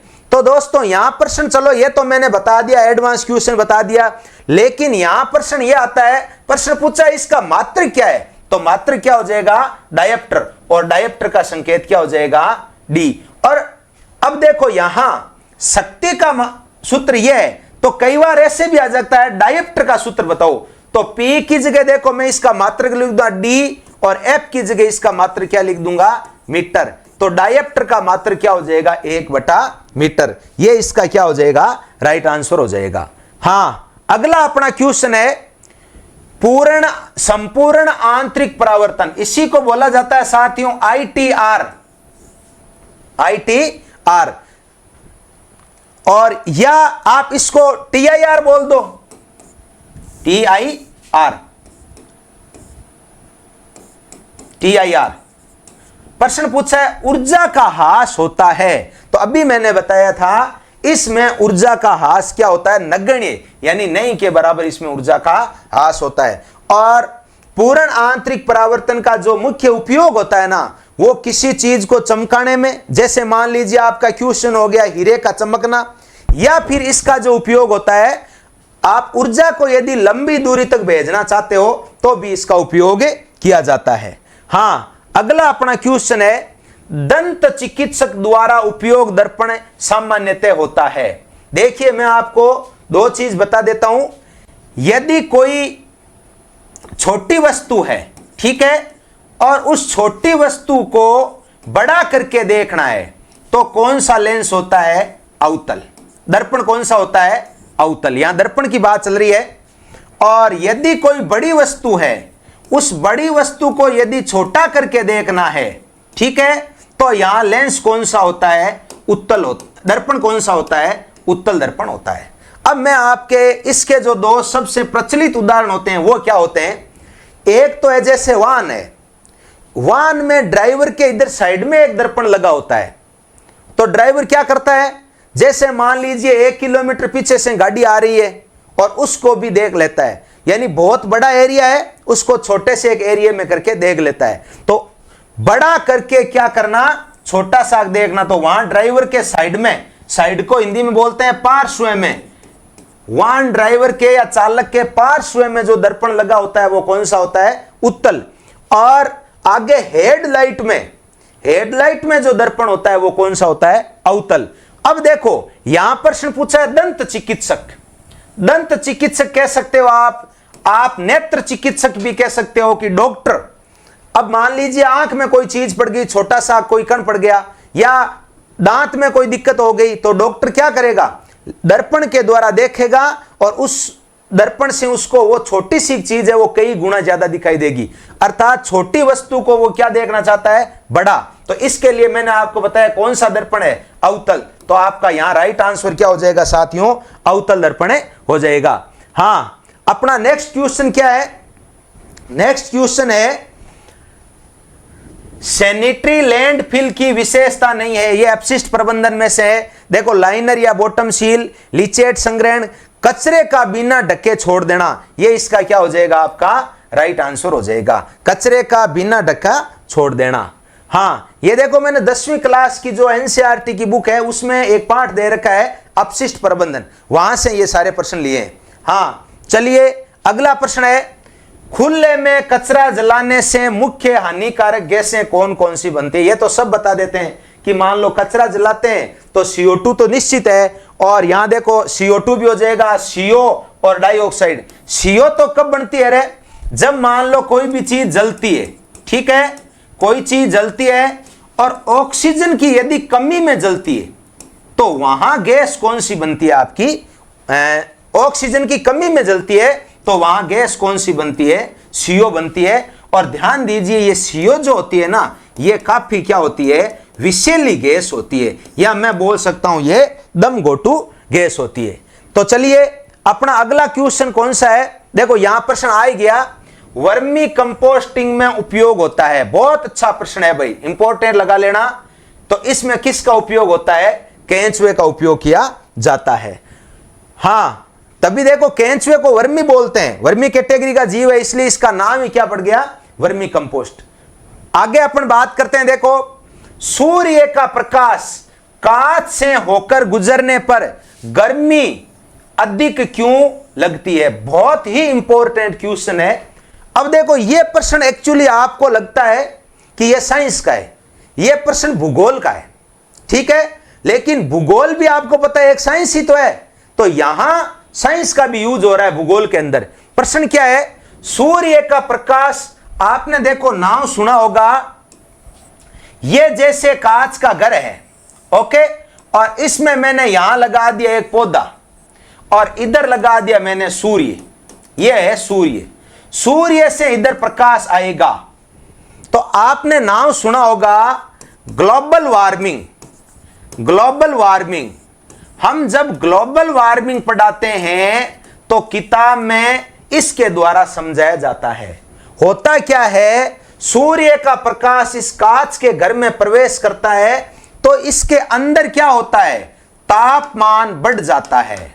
सेम इसी प्रकार अपने यदि पृथ्वी को भी एक कांच का घर मान लिया जाए तो वर्तमान में CO2 मुख्यतः गैस, इसके लिए जिम्मेदार कौन सी होती है? मुख्य गैस जिम्मेदार होती है साथियों CO2। इसी गैस के कारण, अब आपको पता है CO2 के लिए यहां पौधा बनाया है, तो यहां मुख्य गैस कौन सी है? CO2।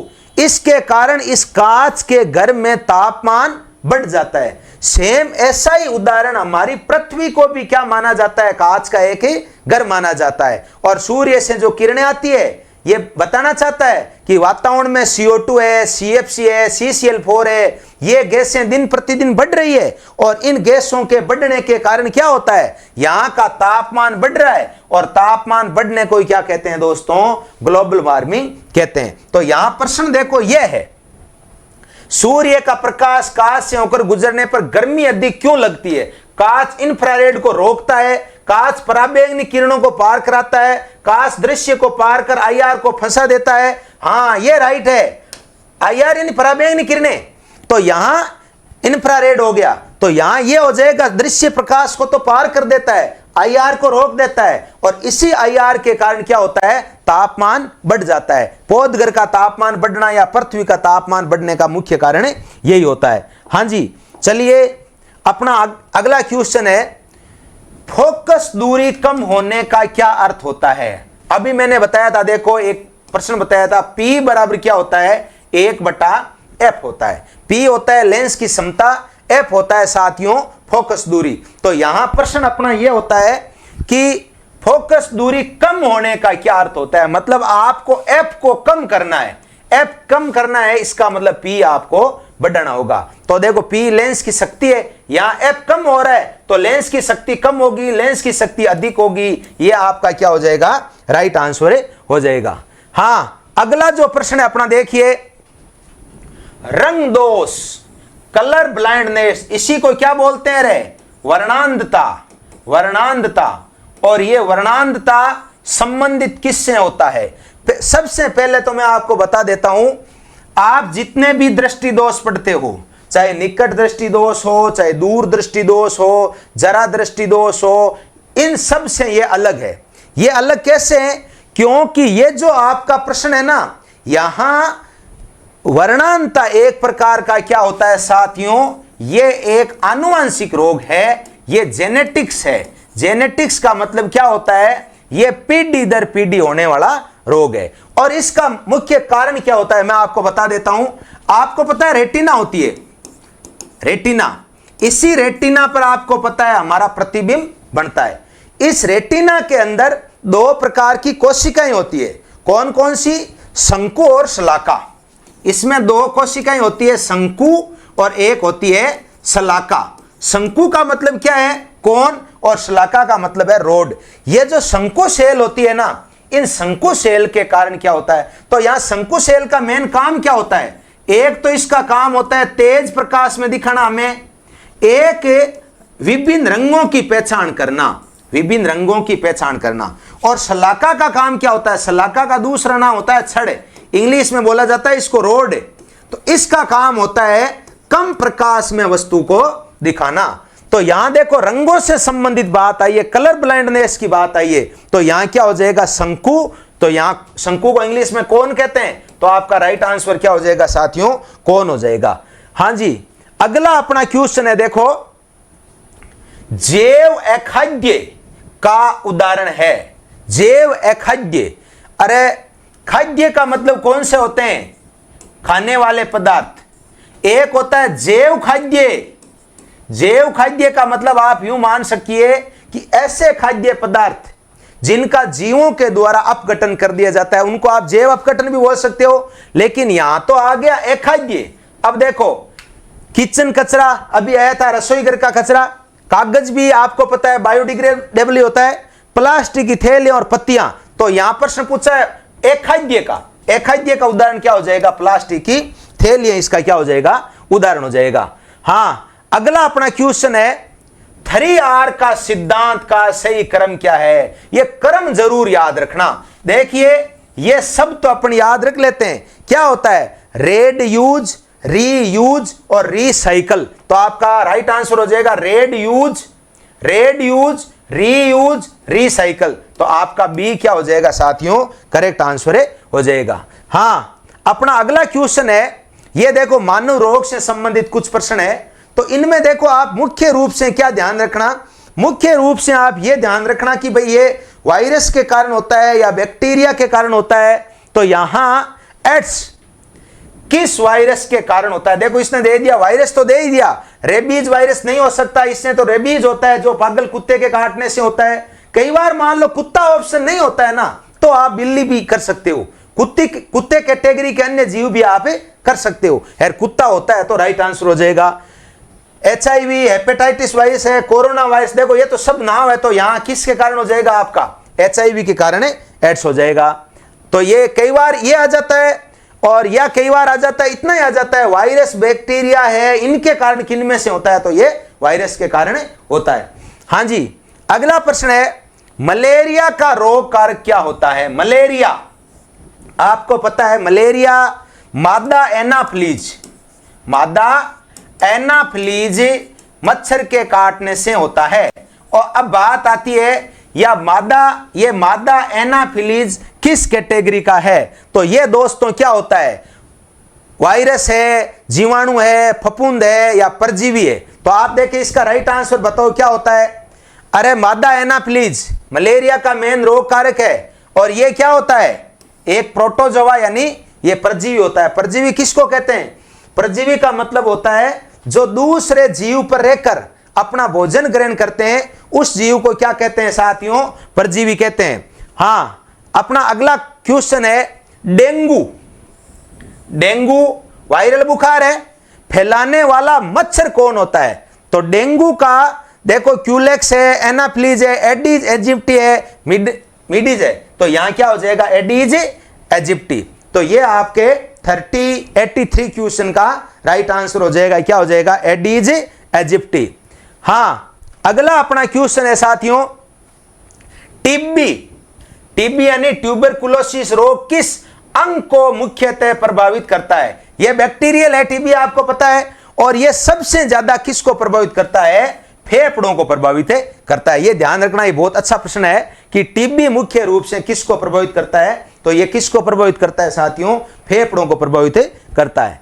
हां, अगला अपना क्वेश्चन है मधुमेह यानी डायबिटीज किस हार्मोन की कमी से होता है। तो इसको तो मैंने अभी बताया था, इसका राइट आंसर क्या हो जाएगा आपके, इंसुलिन।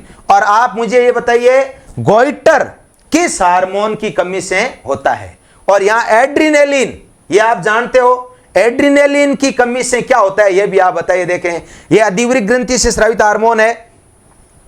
हां, अगला अपना क्वेश्चन है, देखें रेबीज रोग किसके काटने से होता है। सबसे पहले मैं आपको बता देता हूं, ये रेबीज जो है ये वायरल है भाई, वायरल है, रेबीज वायरस के कारण होता है और ये पागल कुत्ते के काटने से होता है। पागल कुत्ता का मतलब जिसको अपन अपनी भाषा में हिड़किया कुत्ता बोलते हैं, ये पागल कुत्ते के काटने से होता है। हां जी, आगे चलिए देखें 87 का अपना क्वेश्चन है पोलियो। बहुत अच्छा प्रश्न है, पोलियो रोग को कौन फैलाता है। पोलियो भी साथियों जो बीमारी है वो भी एक वायरल है। तो ये किसके कारण होता है, वायरस के कारण होता है। हां, अगला अपना जो क्वेश्चन है वो ये है, फाइलेरिया रोग किस परजीवी से होता है? Trypanosoma, Wuchereria, bancrofti, Plasmodium and amoeba. तो ये वुचेरिया के कारण होता है, वुचेरिया बैनक्रॉफ्टी के कारण होता है फाइलेरिया। अगला प्रश्न है, खसरा। खसरा किस वायरस से होता है? देखो आप ज्यादा गहराई में मत जाना, 20 एक रोग में याद कर लेना। आपको यह जरूर याद होना चाहिए कि भाई वायरल है या बैक्टीरियल है या कोई फंजाई के कारण हो रहा है या किसी अन्य के कारण हो रहा है, यह याद होना बहुत ही जरूरी है। हाँ जी, गुमान सिंह जी नमस्कार सर। तो यहां देखिए, यह जो खसरा है किसके कारण होता है? मिजल्स वायरस के कारण आपका खसरा बीमारी होता है। हाँ जयनारायण जी नमस्कार सर। चलिए अगला अपना क्वेश्चन है, बहुत अच्छा प्रश्न है, रक्त की कमी को क्या कहते हैं? रक्त की कमी, रक्त की कमी से साथियों क्या होता है? एनीमिया रोग होता है। इसीलिए इसका एक नाम अन्य और होता है, सिकिल सेल अनीमिया। तो यह महत्वपूर्ण प्रश्न है भाई, रक्त की कमी से होता है, आयरन की कमी से होता है ये, ठीक है। और आयरन आपको पता है कहां पाया जाता है? ब्लड में पाया जाता है, इसलिए यह इसको प्रभावित करता है। हाँ जी, अपना क्वेश्चन है, विरासत की इकाई क्या कहलाती है? विरासत, विरासत किसको कहते हैं दोस्तों? आनुवंशिकी को कहते हैं। विरासत का मतलब आप यूं समझ लीजिए, आप आनुवंशिकी समझ लीजिए, और आनुवंशिकी की इकाई क्या होती है दोस्तों? जीन होती है। तो यहां अपना क्वेश्चन है, आनुवंशिकी की इकाई क्या होती है? तो यहां आनुवंशिकी इकाई क्या हो जाएगी? जीन। देखिए मैं आपको बता देता हूं, गुणसूत्र आपको पता है मानव शरीर में कुल कितने गुणसूत्र होते हैं? 46। या कई बार पूछा जाता है कितने जोड़ी गुणसूत्र होते हैं? तो कितने जोड़ी है साथियों? 23 जोड़ी। और मैं यहां आपको बता देता हूं, आप ध्यान दीजिए इधर, मनुष्य में जो 23 जोड़ी गुणसूत्र होते हैं, जैसे अपन एक तरफ लेते हैं नर और एक तरफ लेते हैं मादा, दोनों के अंदर 22 जोड़ी गुणसूत्र क्या होते हैं? समान होते हैं। नर में एक जोड़ी गुणसूत्र अलग होता है XY, और मादा के अंदर होता है XX। ये जो XY गुणसूत्र होता है, यही गुणसूत्र ये निर्धारित करता है कि होने वाली संतान लड़का होगा या लड़की। इसका मतलब है होने वाली संतान लड़का होगा या लड़की, ये किस बात पर निर्भर करता है? ये निर्भर करता है साथियों XY गुणसूत्र के ऊपर। तो यहां अपना देखिए क्वेश्चन ये हो गया। चलो विरासत की इकाई, हम यहां गुणसूत्र की बात कर रहे थे। टोटल गुणसूत्र कितने हो गए? 46, यानी कितने जोड़ी? 23 जोड़ी गुणसूत्र हो गए। चलिए अब अपन आगे बात करते हैं। देखें अपना अगला क्वेश्चन है, मानव में गुणसूत्रों की कुल संख्या कितनी होती है? तो मानव में गुणसूत्रों की कुल संख्या अभी मैंने आपको बताई है। टोटल कितने गुणसूत्र है? टोटल 46 गुणसूत्र होते हैं, यानी 23 जोड़ी गुणसूत्र होते हैं। हां, अगला अपना क्वेश्चन है, देखें, मेंडल का प्रथम नियम क्या कहलाता है? आपको पता है मेंडल ने टोटल कितने नियम दिए थे साथियों? 3 नियम दिए थे। मेंडल ने टोटल 3 नियम दिए थे। 3 में देखो कौन कौन से? एक तो नियम दिया था प्रभाविता का नियम, एक तो नियम है प्रभाविता का नियम, या इसे ही एक नाम और बोला जाता है प्रभुत्व का नियम, और दूसरा होता है पृथक्करण का नियम, पृथक्करण का नियम। और तीसरा नियम कौन सा दिया था मेंडल ने? स्वतंत्र अपव्यूहन का नियम, स्वतंत्र अपव्यूहन का नियम। ये मेंडल ने 3 नियम दिए थे। अब अपना प्रश्न यह बनता है, ये मेंडल ने देखो 3 तो दिए थे नियम और 2 किए थे मेंडल ने प्रयोग। मेंडल ने कुल प्रयोग कितने किए थे? 2। कौन कौन से? एक संकरण प्रयोग और द्विसंकरण प्रयोग। तो यहां दोस्तों जो एक संकरण प्रयोग है ना, उसके ऊपर आधारित तो है ये 2 नियम, और द्विसंकरण प्रयोग पर आधारित है आपका स्वतंत्र अपव्यूहन का नियम। तो यहां अपना प्रश्न क्या है? देखो मेंडल का प्रथम नियम क्या है? तो प्रथम नियम होता है प्रभुत्व का नियम, या इसे ही आप क्या बोल सकते हो? प्रभाविता का नियम, प्रभाविता का नियम या प्रभुत्व का नियम। चलिए अपना अगला पॉइंट है साथियों, अगला क्वेश्चन है मनुष्य में लिंग का निर्धारण किसके द्वारा किया जाता है? तो किसके द्वारा किया जाता है? मैंने अभी आपको बताया है, वाई गुणसूत्र के द्वारा मनुष्य में लिंग का निर्धारण किया जाता है। हां, अगला अपना क्वेश्चन है, देखो 95 क्वेश्चन है, रक्त समूह का निर्धारण किसके द्वारा किया जाता है? बहुत ही अच्छा प्रश्न है। 95 का जो प्रश्न है अच्छा प्रश्न है। रक्त समूह का जो निर्धारण है वो किसके द्वारा किया जाता है? तो इसका भी राइट आंसर क्या हो जाएगा? जीन हो जाएगा। क्यों?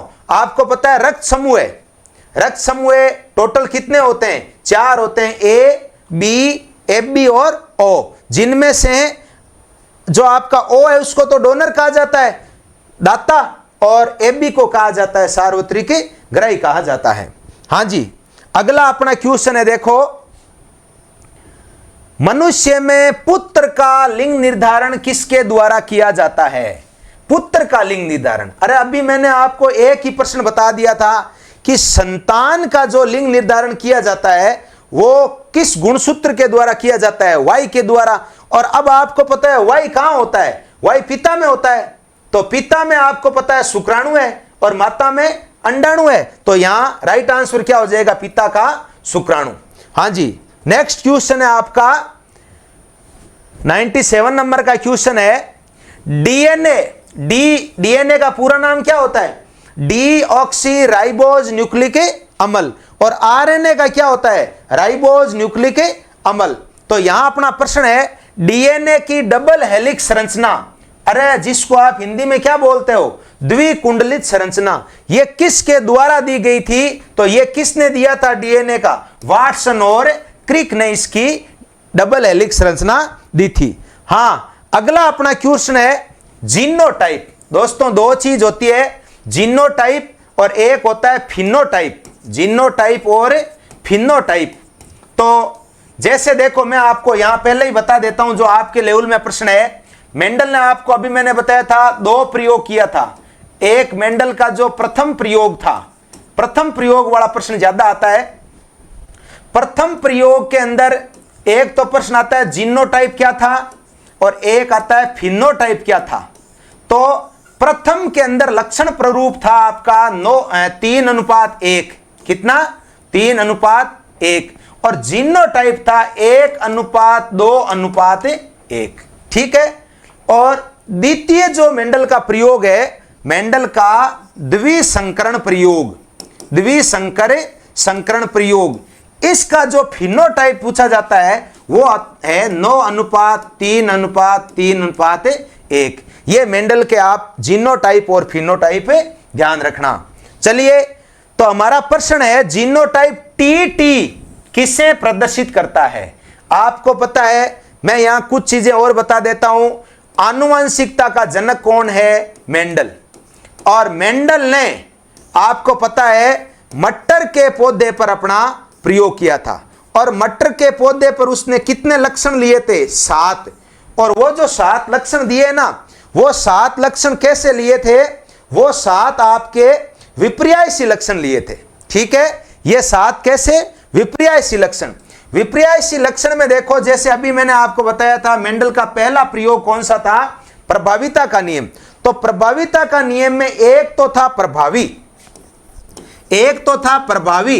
और एक था अप्रभावी। जैसे मान लीजिए बात करते हैं पादप की लंबाई, तो लंबाई में जैसे अपन बात करते हैं टी, ये तो क्या है? ये तो है शुद्ध लंबा। और अपन जैसे बात करते हैं स्मॉल टी, तो ये क्या है? अशुद्ध लंबा। या आप यूं कह सकते हो, नहीं ये तो शुद्ध बोना और ये शुद्ध लंबा, ये प्रभावी है और ये क्या है? अप्रभावी। तो अपना क्वेश्चन क्या है? जीनोटाइप टीटी किसे प्रदर्शित करता है? तो ये आपको टीटी दोनों है, इसका मतलब संयुग्मजी हो गया, और बड़ा है इसका मतलब प्रभावी है, प्रभावी या प्रभुत्वशाली। तो आपका राइट आंसर क्या हो जाएगा इसमें?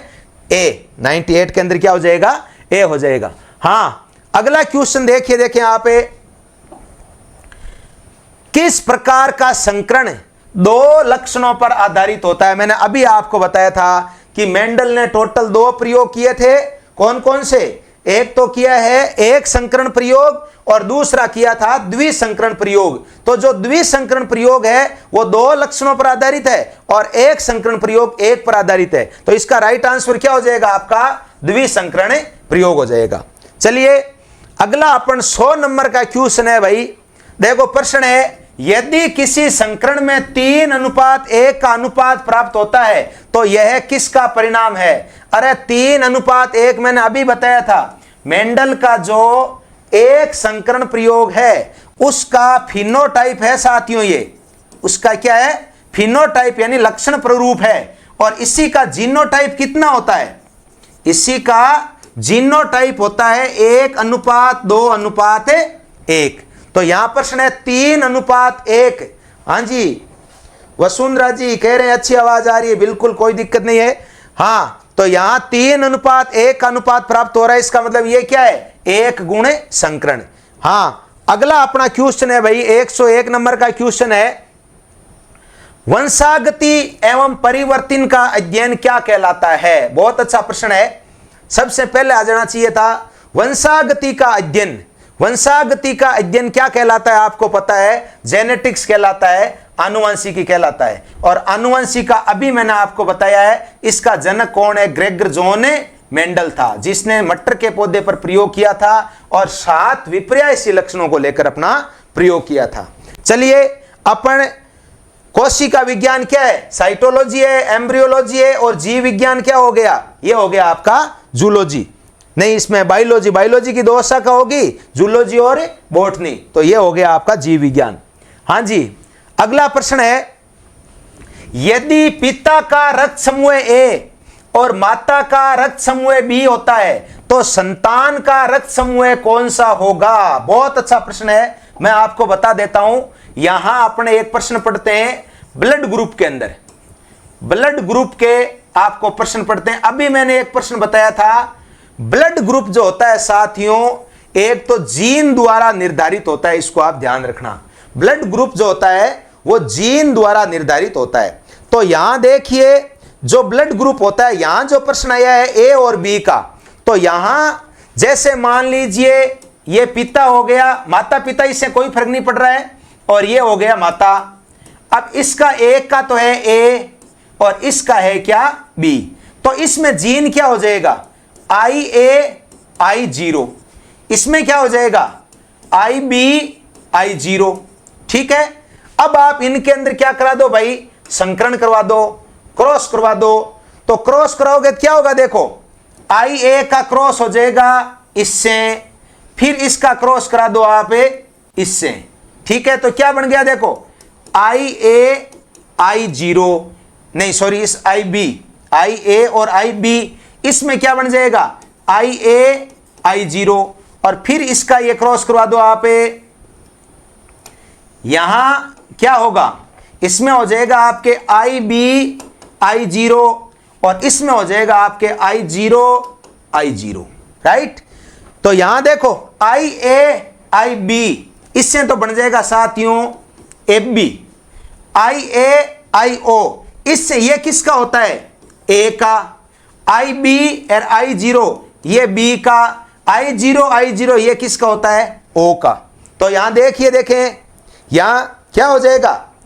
अपन इसका राइट आंसर क्या दे देंगे? यहां क्वेश्चन क्या था कि पिता का रक्त समूह A है और माता का B है, तो संतान का क्या होगा? तो यहां देख लो A B को हमने क्रॉस कराया है, तो संतान में ये चारों ही प्रकार के ब्लड ग्रुप होने की संभावना है। तो अपना राइट आंसर, यानी या कई बार इनका प्रतिशत पूछ लिया जाता है। देखो चारों का समान है, इसका मतलब चारों का कितना कितना प्रतिशत हो सकता है? 25-25%। अनुपात पूछ लिया जाता है, 1:1:1, यानी ये इनकी क्या होती है? संभावना होती है। तो यहां अपना राइट आंसर क्या हो जाएगा? A B AB और O, ये इसका करेक्ट आंसर हो जाएगा। हां जी, डीएनए की प्रतिकृति कहां होती है? डीएनए अभी मैंने आपको बताया था, डीएनए का जो मॉडल दिया था वो किसने दिया था? वॉटसन और क्रिक ने। तो अपना प्रश्न है इसकी प्रतिकृति कहां होती है? ये होती है नाभि के अंदर।